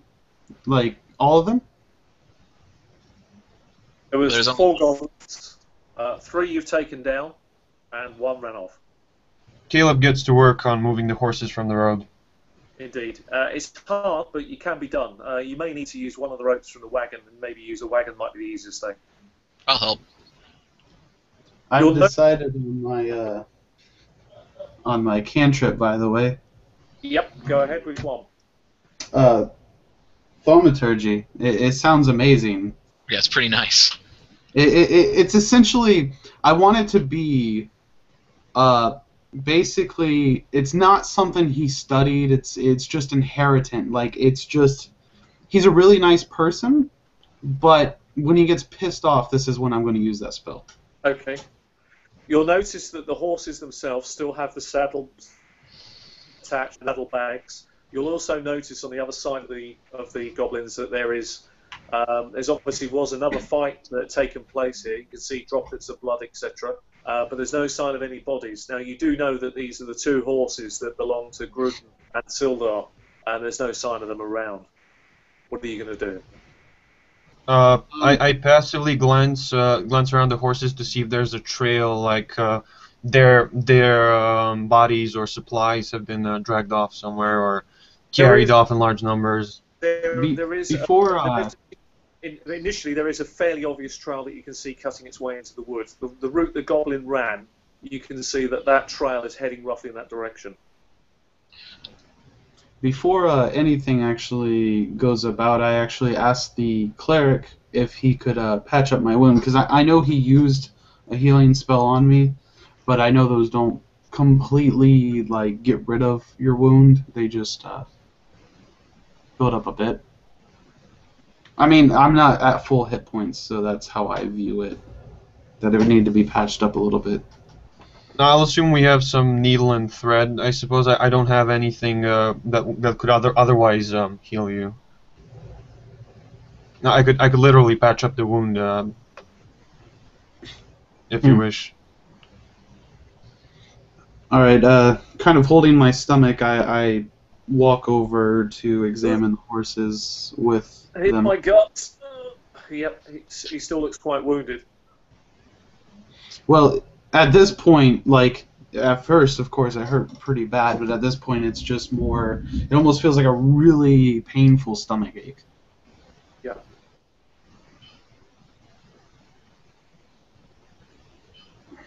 But, what is Nick doing during all this? I was actually, I had said that I would help move the horses. Oh, okay. Yeah, Is Caleb doing anything more for Thalen at this point? After we've attempted to move the horses and potentially succeeded, I'll point out the trail. Yeah. It wouldn't take too much between the two of you to tether rope to the dead horses and use the cart and pull them off the side of the road, at least to clear the trail. There's a route from here. You can now access the track better, a lot easier. But of course, there is this goblin trail leading away as well. This would be the kind of two minds moment where Caleb is both distracted by the fact that he killed someone outright and the choice between going off to deliver the supplies as he was told and sort of helping preserve life. That is to say, go find the people the horses belong to. And because of that, these two moments, as you're just thinking it through in your own mind's eye, I'm going to give you a point of inspiration that you can use at any point, Caleb. At any point. So make note of it. Now, do you know how that plays in? No. I've read the word inspiration somewhere and just glanced over it because it wasn't necessary. When you go to make any D20 roll in the future, you can decide to cash your inspiration point in. You can store them up. You can use it for someone else as well, by the way. So if you choose not to use it for yourself, you could use it on someone else. Someone else can use it. But it's when you make a D20 roll, you actually take an advantage. So it's a fantastic thing. Just playing to your character's flaws, his fears. I'm happy to give that point here. Okay. At this point, I walk over, like, I've already decided. I walk over to the cart and I kind of speak to the horses a little bit, and I I don't even know how to really say this technically, but Hey, how I do you feel? unhook them from the cart, but I tell them to stay with the Yeah. cart. This way, if something bad did happen, they wouldn't be stuck. Yeah, that's fine. Um, They're slightly spooked by the events of the battle, but it's not like they haven't encountered something like this before. I, So uh, they will actually hold their ground. You can untether I them, and I probably go they ahead and like hook up their feed bag. I believe that tends to help sometimes. it does, Um, yeah, and that is fine. You can see that they may walk off a little, but they won't go too far, and they will just feed and use probably be quite close to the trees. May even go against one of the trees and just rub the shoulder of the horse. May rub up against it as if scratching itself, but underneath the cover, keeping out of the rain. So yes, that would certainly have an impact here. You're I clear. kind of I walk up to I don't know what Caleb's doing, but I walk over to Nicole, and I'm assuming our characters are closer than I would be to Caleb, and I say, Can I interject real quick? "Go ahead." Yes. While they're doing while Caleb is wrestling with the consequences of slaying a living being, and he's comforting, and Thalen's comforting the horses. I would like to search the goblins' bodies quickly, Indeed. just a cursory look over. Two of the goblins were, one ran off, was an archer, the other archer that's slumped on the ground. He's the furthest away figure. You can see that he's got on some sort of very crude leather armor, patches. It's been like made into a makeshift leather armor. It's been woven together. It's pretty crude. It also does have a buckler. That's again, but the buckler is a little bit different from leather armor. The buckler is actually beautifully well made. It's made of steel. It's the leather that runs on the back of the buckler is also very good as well. And you can see the buckler's got beautiful points in it. The way that it's actually made, you can see the rivets in it on the front of it are very well made. That's not something that creature could easily do. Probably. The bow that it has is a short bow. Again, beautifully curved. I mean, a wonderful piece of work. What's really worrying about that is the fact that it could even be of elven craftsmanship. I mean, it's such a beautiful little bow. And the arrows that they've made, although the tufts of the feather heads of the arrows are very, very crude, the actual arrow shaft and the actual point on them are brilliant. And they have a quiver that, again, matches the sort of design work. The quiver carry's still got in it, it's still got 10 arrows on the one that's been left on, the one that was knocked out, killed. So you will find that as well. Nothing more of any value on them at all, but that's what you will find there. Okay. The other two were carrying scimitars. Again, they were wearing leather armor, but the scimitars are really beautifully well made. Again, they're identical, so they've come from the same, if you want, the same blacksmith or been made the same way. But again, very beautiful bits of work. Okay, then I'll probably be walking back carrying that. I'm sorry, continue. That was it. I just tried that in. Sorry. I meant Craig. Sorry, I had interrupted him. Yeah. Oh, go. I walk up to him, and I've got a stern look on my face, and I'm kind of looking away, not really looking at him, but I've got my body pointed towards him with my arms crossed, and I'm kind of looking off in the direction. You said there was a blood trail, right? Yeah, you can see that. There's a couple of things that become really noticeable to you if you begin to survey the scene a little bit more depth. I mean, the first thing is that this area has been very heavily used before. They've obviously staged ambush here multiple times, and it's fairly obvious why, because you can see where this is a perfect choke point, and you can see there's evidence of them having used this area extensively, not just now, but in the recent past. And where the trail runs, it runs into the thicket, and then on the other side of the thicket, you can very quickly pick back up the trail. Yeah. So I tell him, I'm like,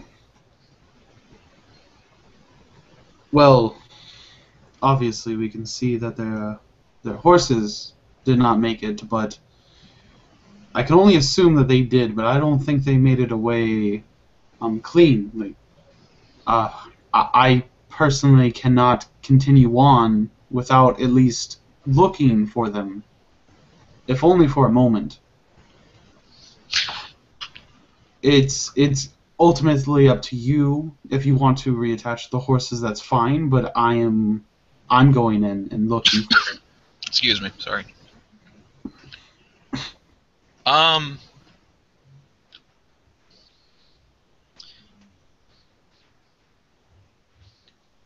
Nicowill's just gonna kind of look off in the direction of a trail for the moment, and then look back and hold up the bow and say, "Does this look like elfcraft to you?"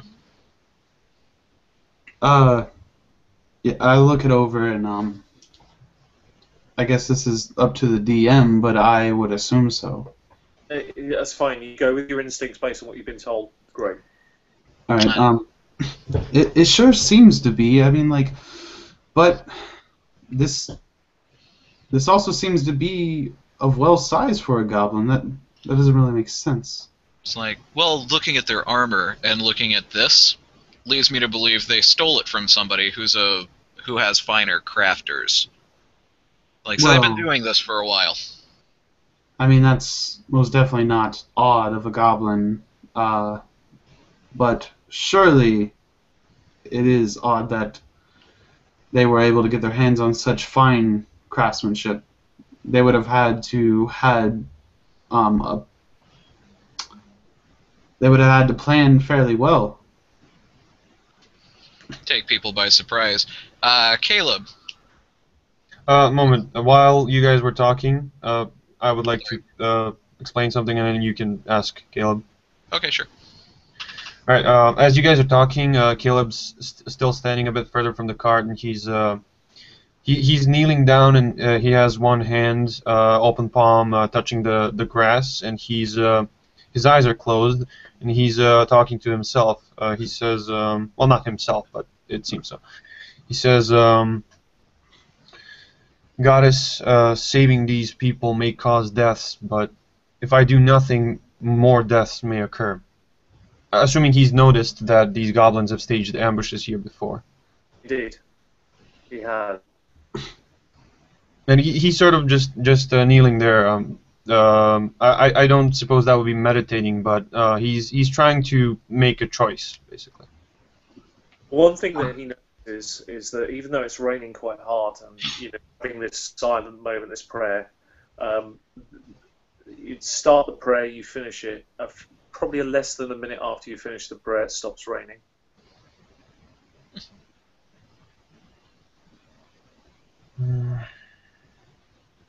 Now, out of character, I understand that that's a sign, but it doesn't really help me. Caleb will take it as a sign, and he will assume to trust his instincts and go help the people. He will smile and say, "Thank you, Goddess," and he'll rise up. I assume that would be the point where you guys would contact him.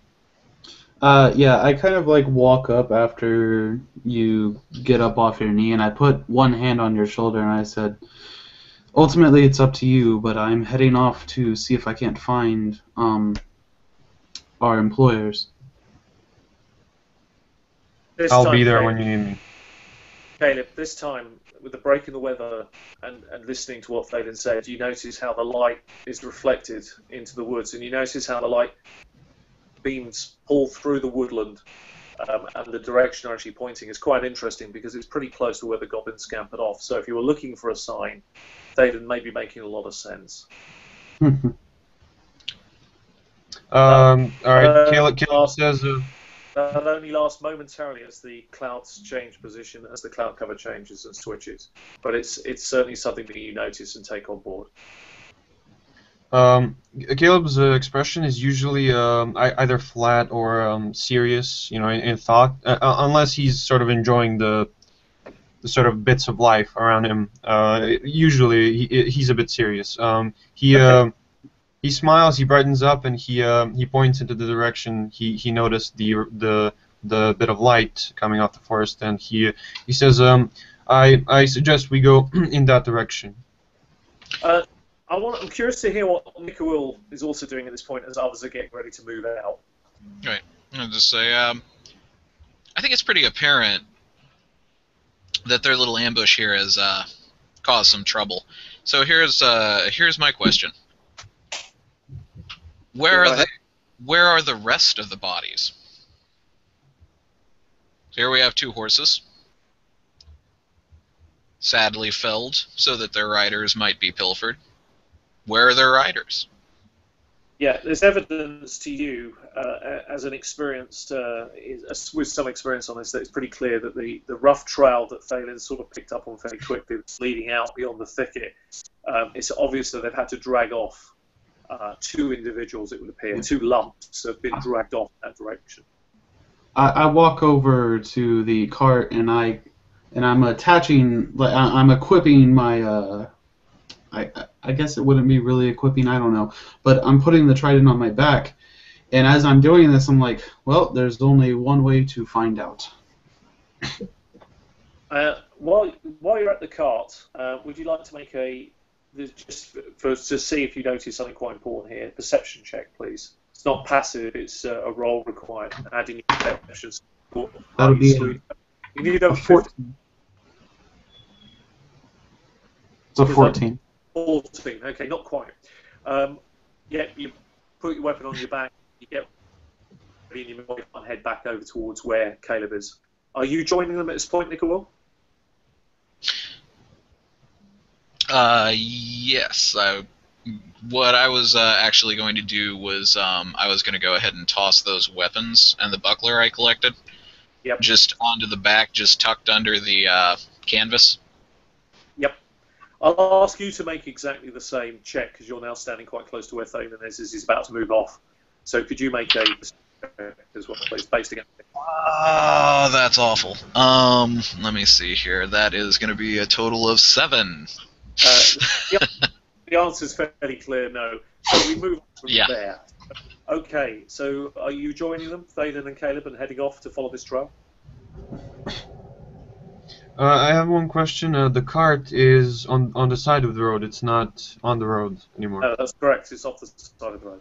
You've left All the right. horses untethered from it for safety. You've got the canvas down, and it looks like you're going to have to follow this trail. Yeah, I mean, like, I've took into consideration, you know, we might lose the product, but that's a lot better than losing your employer. Oh, The employer would disagree. Well, Perhaps. only slightly. I think I have how heavy is the cart? How laden is it? Were the two horses for speed or for necessity? It's actually 2 horses for the necessity rather than speed. You can move the cart with 1 horse. 2's ideal, but 1 you could do it with, but it will be slowed. Okay. For the sake of security, it might be a good idea to tether one of the horses deeper into the woods, a bit hidden, and bring the other one with us. Why? Fair point. That way, if we do encounter trouble, we can, or if we'll, I'll scout ahead a little bit, and if we're to encounter trouble, we can tether the horse we bring with us, and that way, if the other horse is used to take the cart, we can catch it very quickly, because that horse will be straining. I honestly don't understand the logic, but if you think that's reasonable, I won't disagree. Well, if we take one horse with us, then there won't be enough. If there is somebody goblin still hiding in the woods, or if the goblins double back around to try to take us unaware and find us not there, then they could simply steal the cart if we leave both horses. But if we take one with us, it will be very difficult for the remaining horse to move the wagon by himself. And so when we go back, it'll be easier for us to track it down. Well, I doubt they have multiple settlements in this area. Wherever they take them to, we will probably reach there shortly. Right on. It's just a suggestion to, for security's sake for the package. Oh yeah, I get it. I mean, my character is not accustomed to like traveling a lot. He's sort of a newbie to exploring the world. He was raised in a church, so he's not he doesn't understand some of the more If you bring this to my character's attention, I'm going to go ahead and ask the DM if there was any riding equipment either already on the horse or on the cart. There wasn't any writing equipment that was on the horses or the cart at all. No. All right, then I can't ride it because I'm wearing a heavy armor, and that's going to hurt the horse. That's all right. We just need somebody to lead it. Well, yeah, if we're just going to lead it, then that's fine. Yeah, just lead it along. If I'll scout ahead. If there's to be trouble, then I'll warn you, and we can just tether the horse and leave it out of harm's way. Yeah, okay. Sounds like a decent plan. I mean, like, I don't really see a downside to it, so. Just in case. I prefer to err on the side of caution. I just hope it doesn't see battle.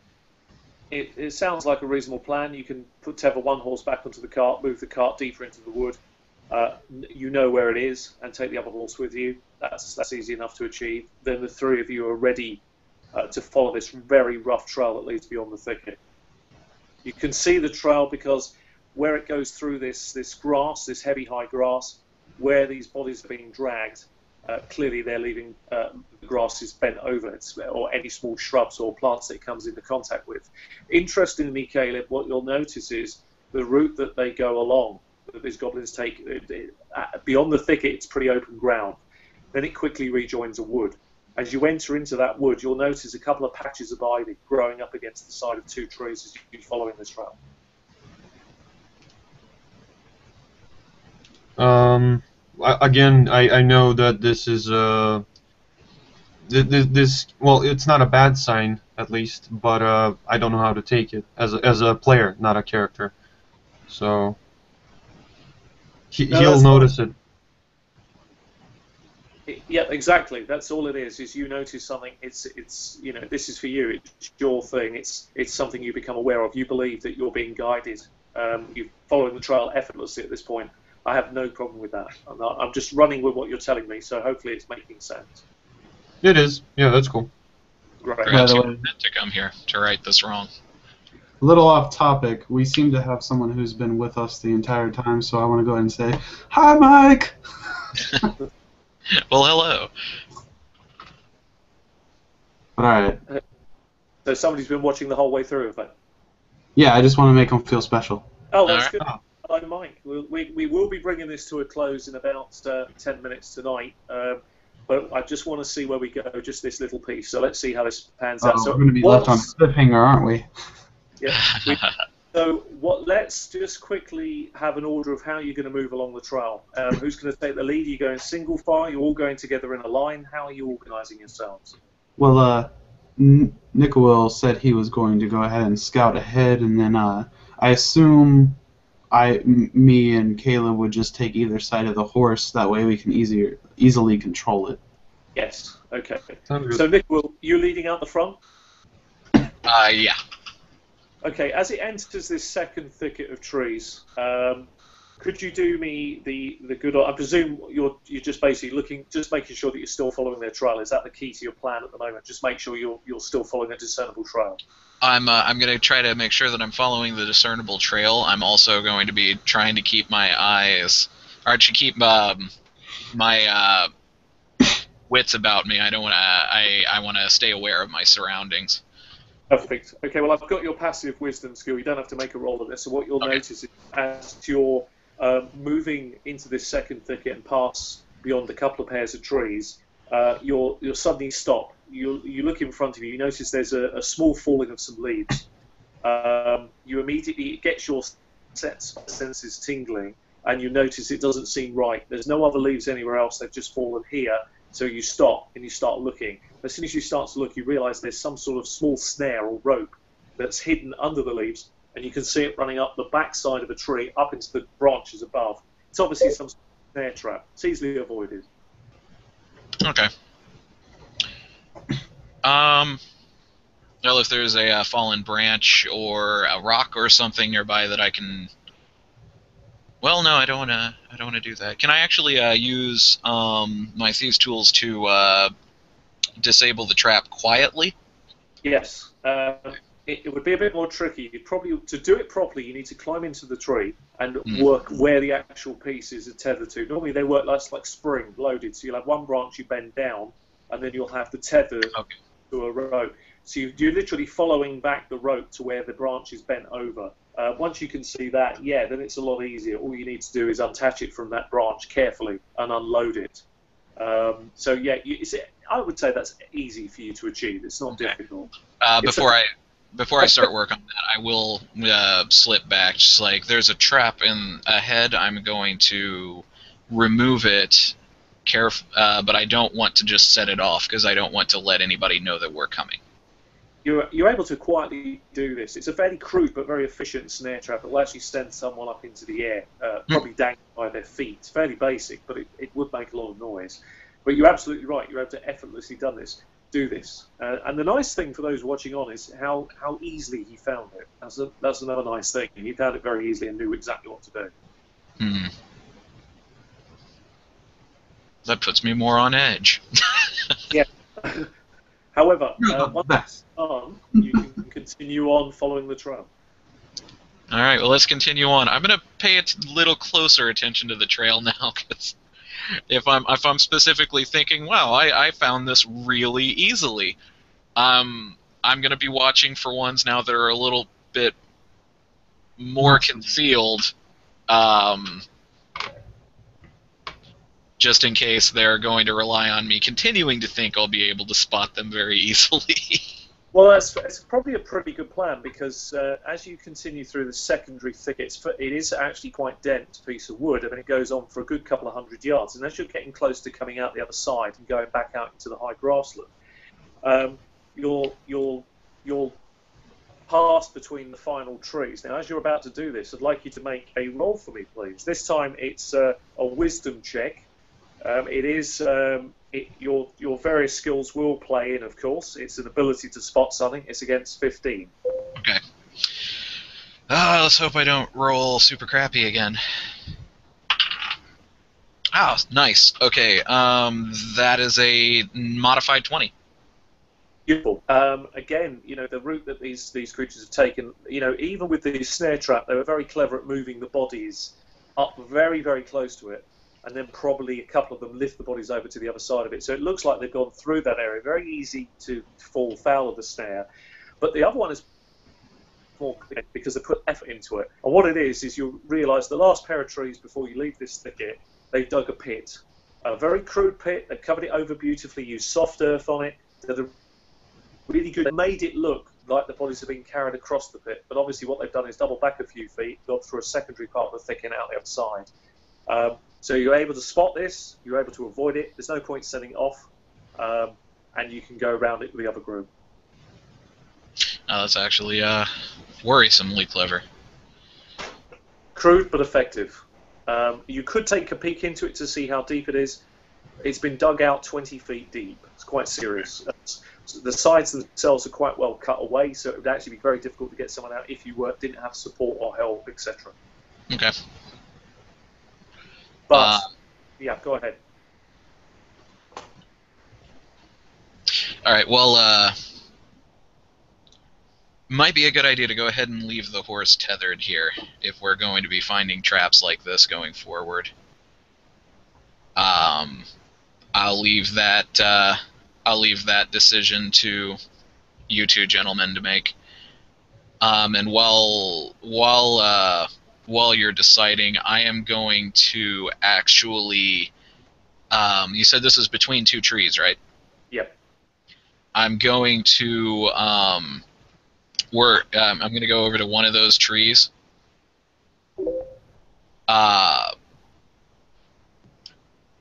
Just drive a dagger into it, just an inch or so, and then hang a brightly colored ribbon from it. Fantastic. Okay, I understand. That's good. Okay. Presumably now you follow off beyond the thicket. You'll follow the thicket into the tall grasslands again. It probably goes a few hundred yards through grasslands back into a further thicket. This time, the trail itself, the track that they're leading through the grasslands, they're actually join up quite close to a stream of water that runs through this area. They're following it, they don't cross it, and you can see that they follow that all the way into a third thicket of trees. as you get near to the point where you're able to come out of that thicket and see ahead of you, you can see that you've been slowly moving into ever so effortlessly moving into these foothills. And just as this, sorry about that, just as this stream is closing in near the foothills, you'll see why, because it enters into what looks like a cave at the base of one of these hills. You can see the trees continue on quite close to this entrance, but you can see this opening into this location. It's pretty clear this is where your benefactor and his friend have been taken. And for tonight, I think that's the best place to leave it for our first foray into 5th edition. Right at the mouth of the cave. There you go. Yeah, 5th edition basic. Now, we're all getting used to each other tonight, so obviously it is difficult. We've never gamed before, so it's always more tricky. We don't know how each other works. It's not the same as face-to-face. So I just want to thank you all for what you've done tonight, because it's not easy when you're doing this, and we've not had any time to gel. So I've enjoyed it. It's a tough one when you do it for the first time. It's always tough. I hope you've enjoyed it enough that you'll continue to give it a chance, and hopefully we'll add another player, and there's scope to do that, because it makes sense that you probably would have let somebody know that who's been waylaid that, look, we're heading on to Phelan. You're more than welcome to join us. So hopefully somebody will. Did you say there was one more player? My friend Jonathan. I'm sorry. I was saying tentatively.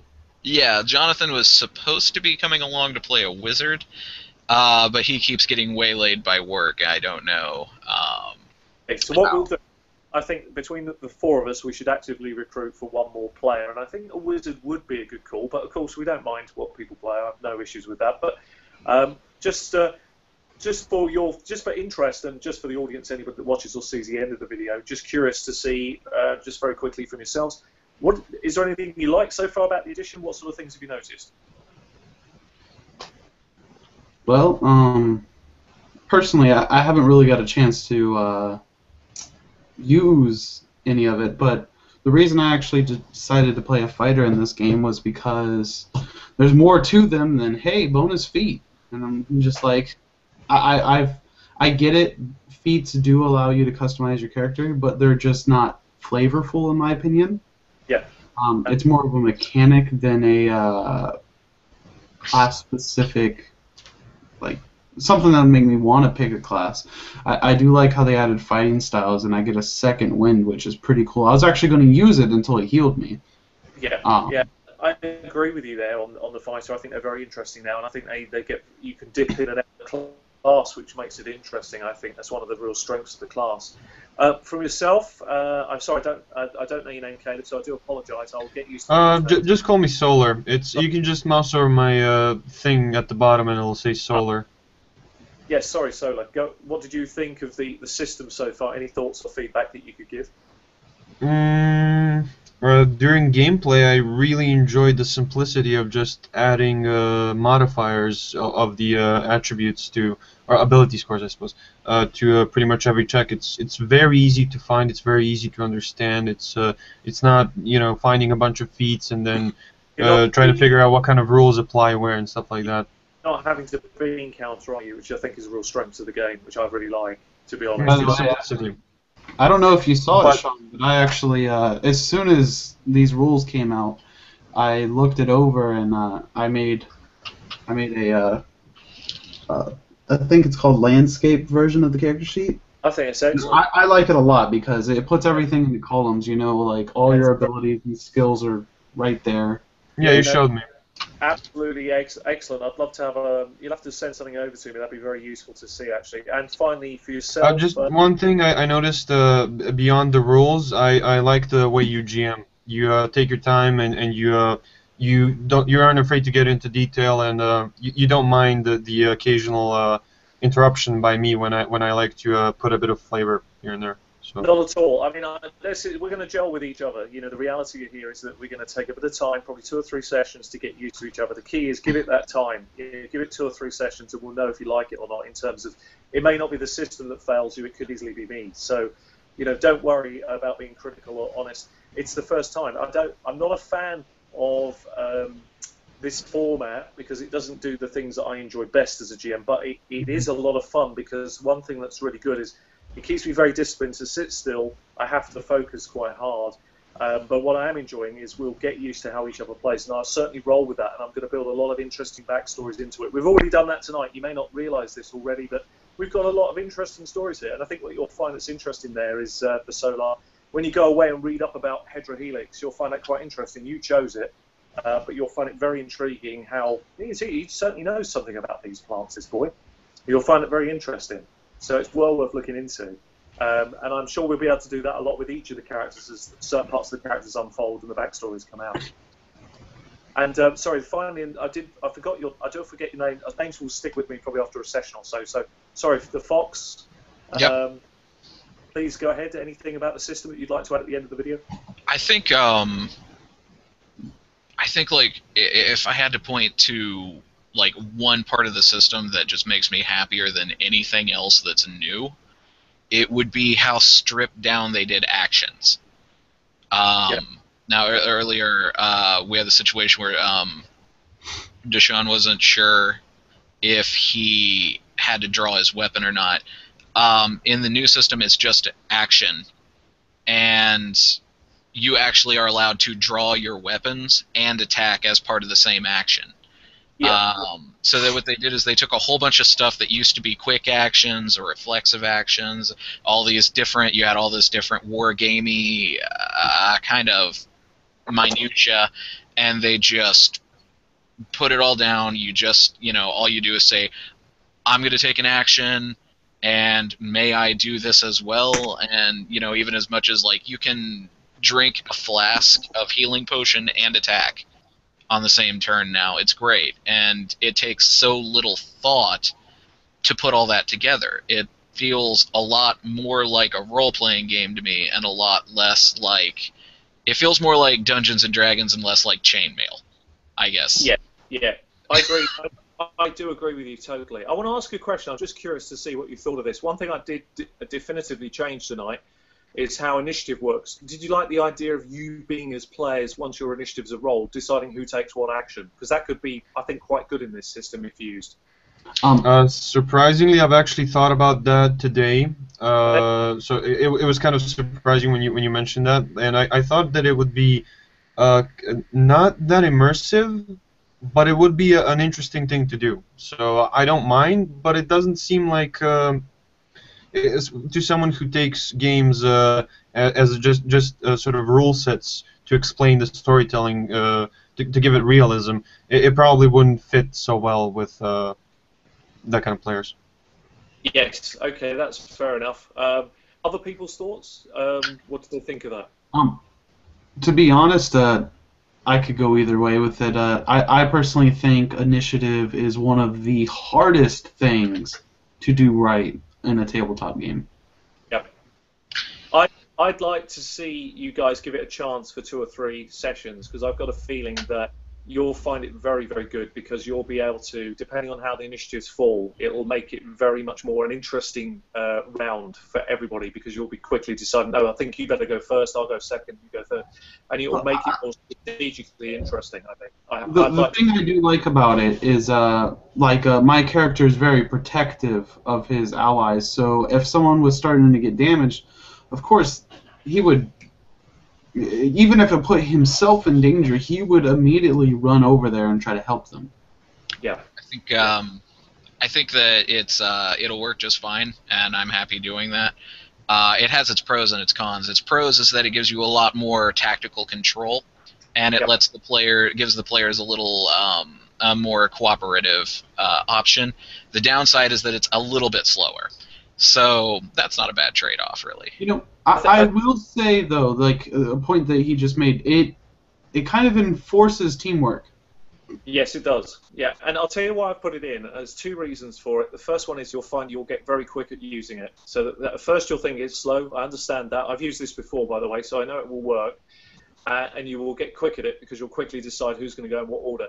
And the other reason I put it in is because this version of D&D is encouraging the referee, I think rightly, to cluster group the enemy the enemy are not stupid, so of course they're going to take shots at you individually, or they're going to pick one person out and shoot at them. So if that's the case, it makes sense to allow the players to have a strategic option. That's put it in. I just wanted to get your thoughts for it. Now, if it doesn't work, if we sort of see in a session or two that it's not quite right, we'll just take it out and go with normal initiative. Not a problem. But I just want to try a couple of things out and see how it fits. And it's also good for the audience to see GMs making some efforts at tweaking the rules, which is the whole point of this. Stripped down version, try a few things out, and see where it goes. But thank you for that. Any comments on the GMing? Because I think that's important. Anything at all? Thank you, by the way, Solo, for your thoughts. That was very kind of you. I was going to say that sometimes, personally, I find it a little bit harder to react naturally as a GM when I play NPCs. But you seem to react with your NPC just as naturally as you probably do with your player characters. Yep. Thank you. That's very kind of you to say so. Thank you, Craig. Really appreciate it. And it'll get better as well, because obviously we don't know each other, so it'll be easier over time. So thank you for that. And finally, yourself, the Fox.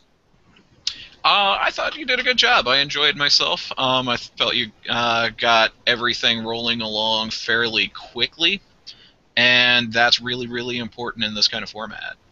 Yeah, it is. It is. Okay. Well, listen, I was going to say I thought you did a good job of keeping the plot moving forward, or the action moving forward, while still keeping a lot of flavor in what you were doing. So. Mm-hmm. Thank you. Cheers for that. Listen, guys, thank you very much for tonight. We'll be doing this again. Hopefully we can get on round about 11 p.m. UK time would be ideal, and I'd like to run on to the same time so we get a good 3 hours at it would be ideal, if that's okay with yourselves. And hopefully if we all try a bit of effort to try and recruit one player, just get somebody interested, that would be great. So have 4 gives us the flexibility if somebody has to drop out as well, which would be very good. It shouldn't be too hard. I'm pretty sure someone will probably see this and get interested, and I'll also post something on the Brigade saying so. I know I can get us a player. I was going to say, if by next Sunday or Monday you guys haven't come up with somebody, just let me know and I'll badger my spouse into doing it. I already know a player. I have a player in mind who's wanted to play for a very long time, just as I have, and hasn't found any sort of groups. Brilliant. Okay, well that's great. Well, I'm looking forward to a week's time, Tuesday, same time. Looking forward to it, and I'm sure it'll get more and more interesting from here. So we leave you at the mouth of the Goblin's Cave, and we pick it up next time, having successfully negotiated through the woods to this point. Anyway, thank you everybody. Have a good night and take care from the UK. Real quick, what was your name again, sir? Sean. Sean, I never got to say it, but it was really nice meeting you today.